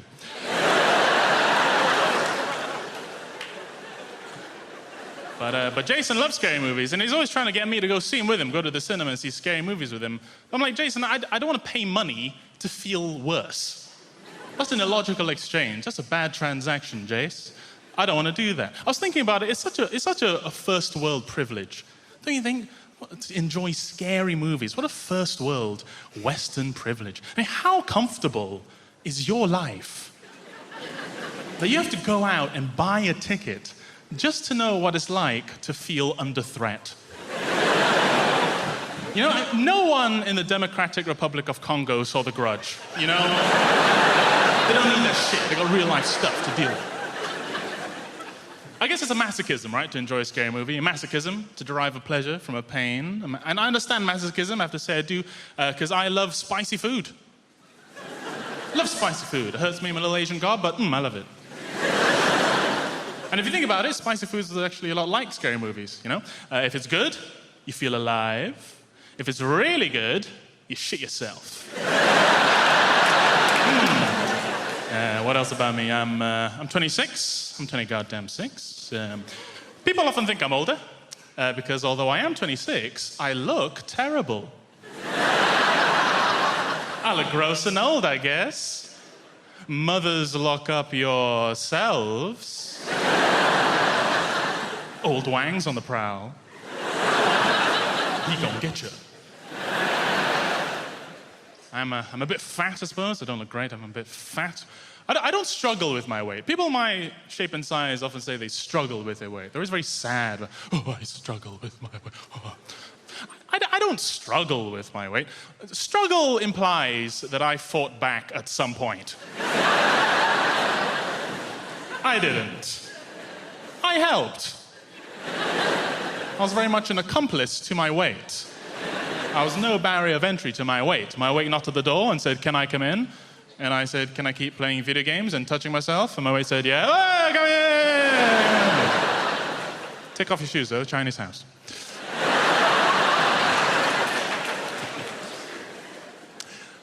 I've been trying to work on my look, though. I've been trying to look better. I've been trying to work on my look. I think it's important for all of us to have a distinct look that we like and to accomplish it as best we can.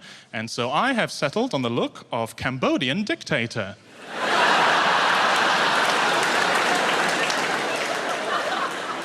It's a pretty strong look. It's been getting me a lot of respect recently. Mainly from Cambodian people. But then I got fun shoes at the end. Racist people think that I'm barefoot, but there you go. This year, I did no lilt February. Thank you. I know, it sounds impossible, but you take it one day at a time. Did I have any today? No, you're a legend. It gets hard around the middle of the month, you get the cravings. It's called lilt guilt. You're like, oh, I bloody love some lilt.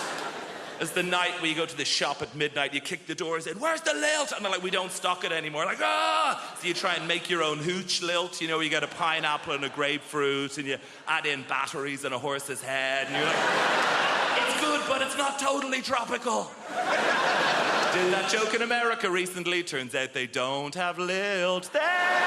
So, this is it. This is all I do. Imagine if this was your actual... I go like blah, blah, blah, and you go, ah, ha, ha, ha, money.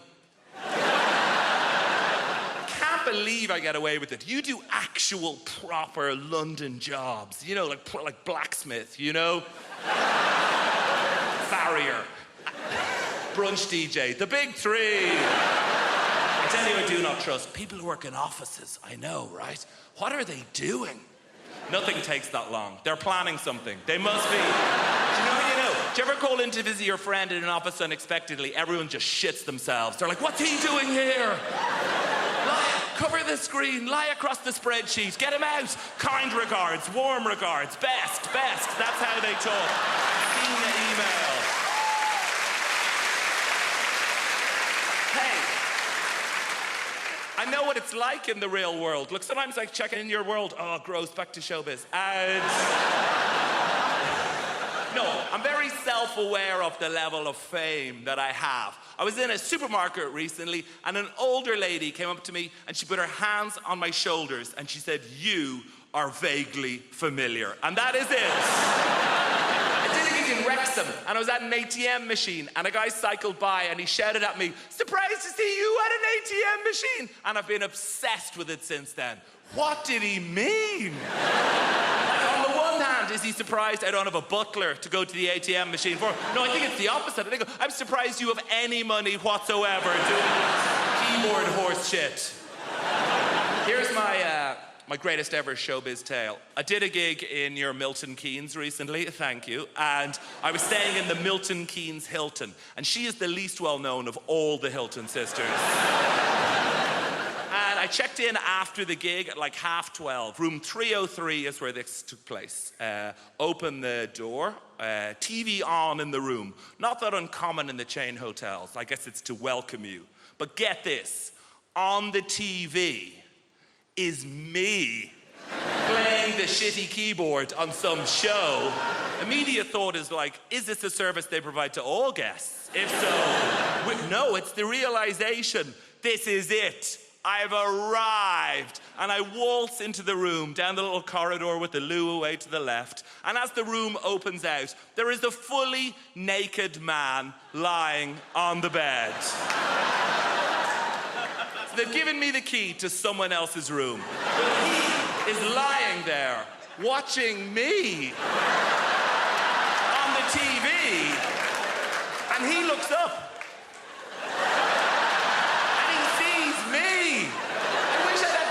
To think of something smart. What I say is like, oh shit, sorry about it. I could have said anything and I'd be a legend. I could have been like, oh, you enjoying this? Ah, no boner. And just walked out of it.